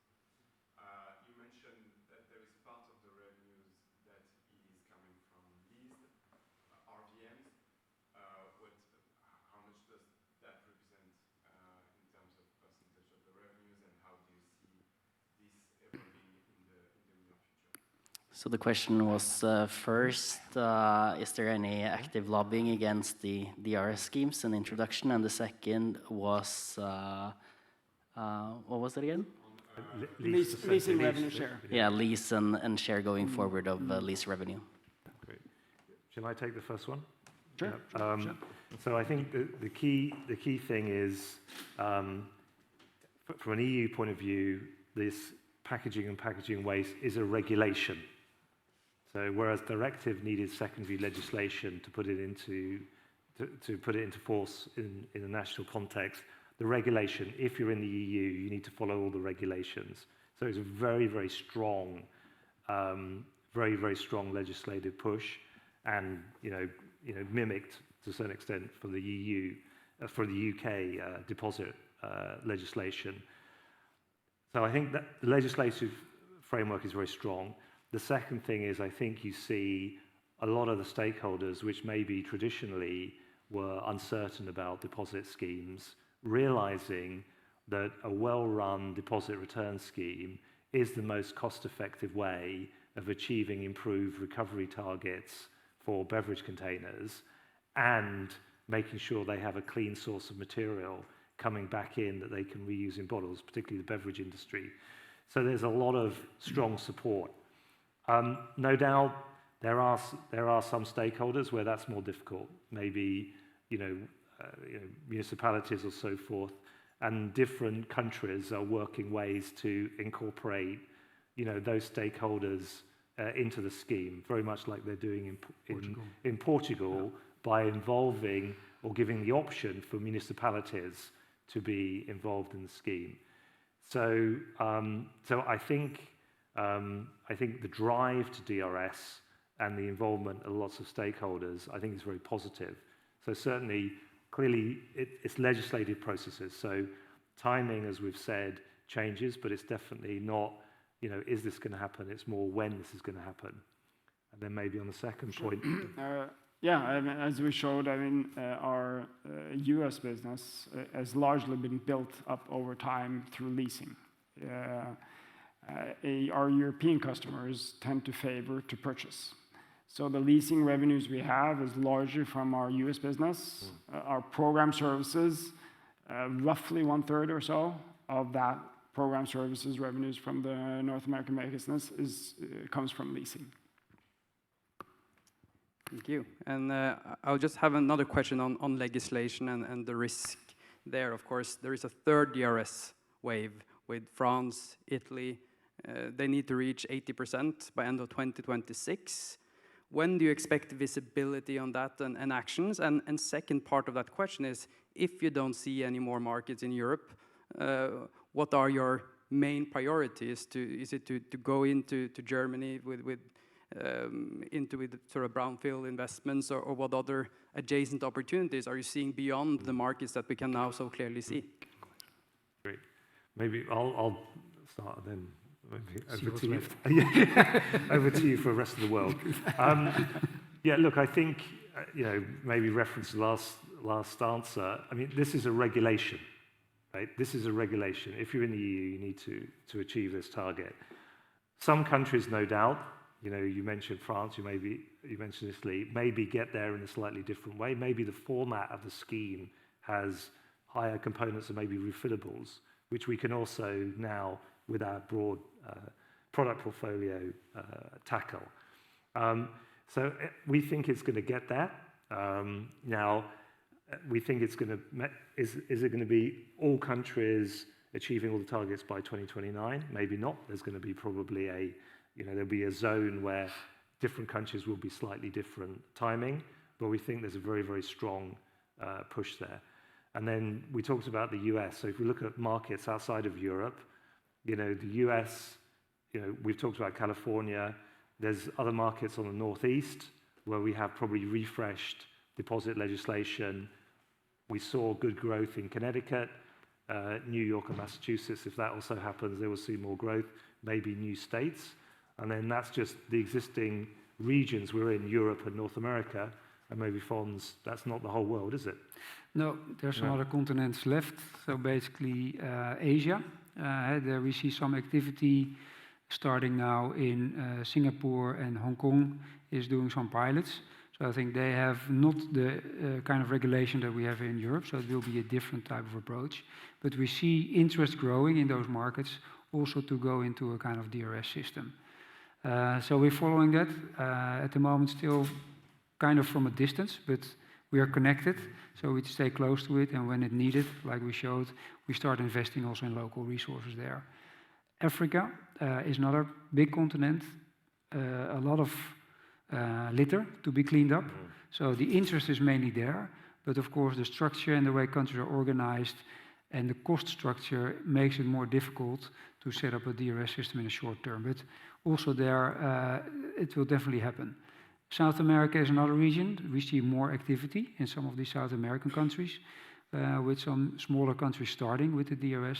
So I think next to Europe, and even France and Italy, in the sense they have to do something probably they'll wait as long as they can, but in the end they have to do something. But then there's this South American and Africa and Asia, so really the southern hemisphere is really there. So if I understand correctly, you're a pure play RVM company. That's your strategy. You've seen peers of you sort of diversify, but you are a pure play into the RS. Yeah, maybe I can add to that. Yeah, we're a recycling technology business. Yeah, I mean, at the moment, that is pure play beverage containers. Now, Andy, would say, hey, Simon, what's in the box can recognize other stuff. What's in the box can compact other stuff. What's in the box, when interacting with the public, can take back other materials. So who knows, in the long term, maybe that's something that we think about. But right now, we see so much opportunities that hopefully we've presented and articulated, this afternoon, that this is what we're looking for. And if we broaden from that, it will always be around technology. We are not going to open recycling plants. That's not our gig.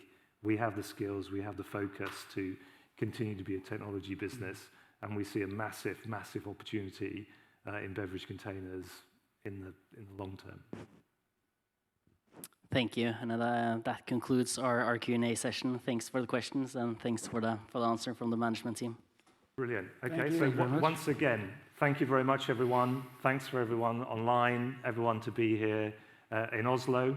Those who are here in person, we invite you. We have some drinks, opportunity to network afterwards. Thanks very much. This has been, for us, a delight to host and run through our first Capital Markets Day. We look forward to, obviously, seeing you again wherever you are, and thanks very much. Thanks.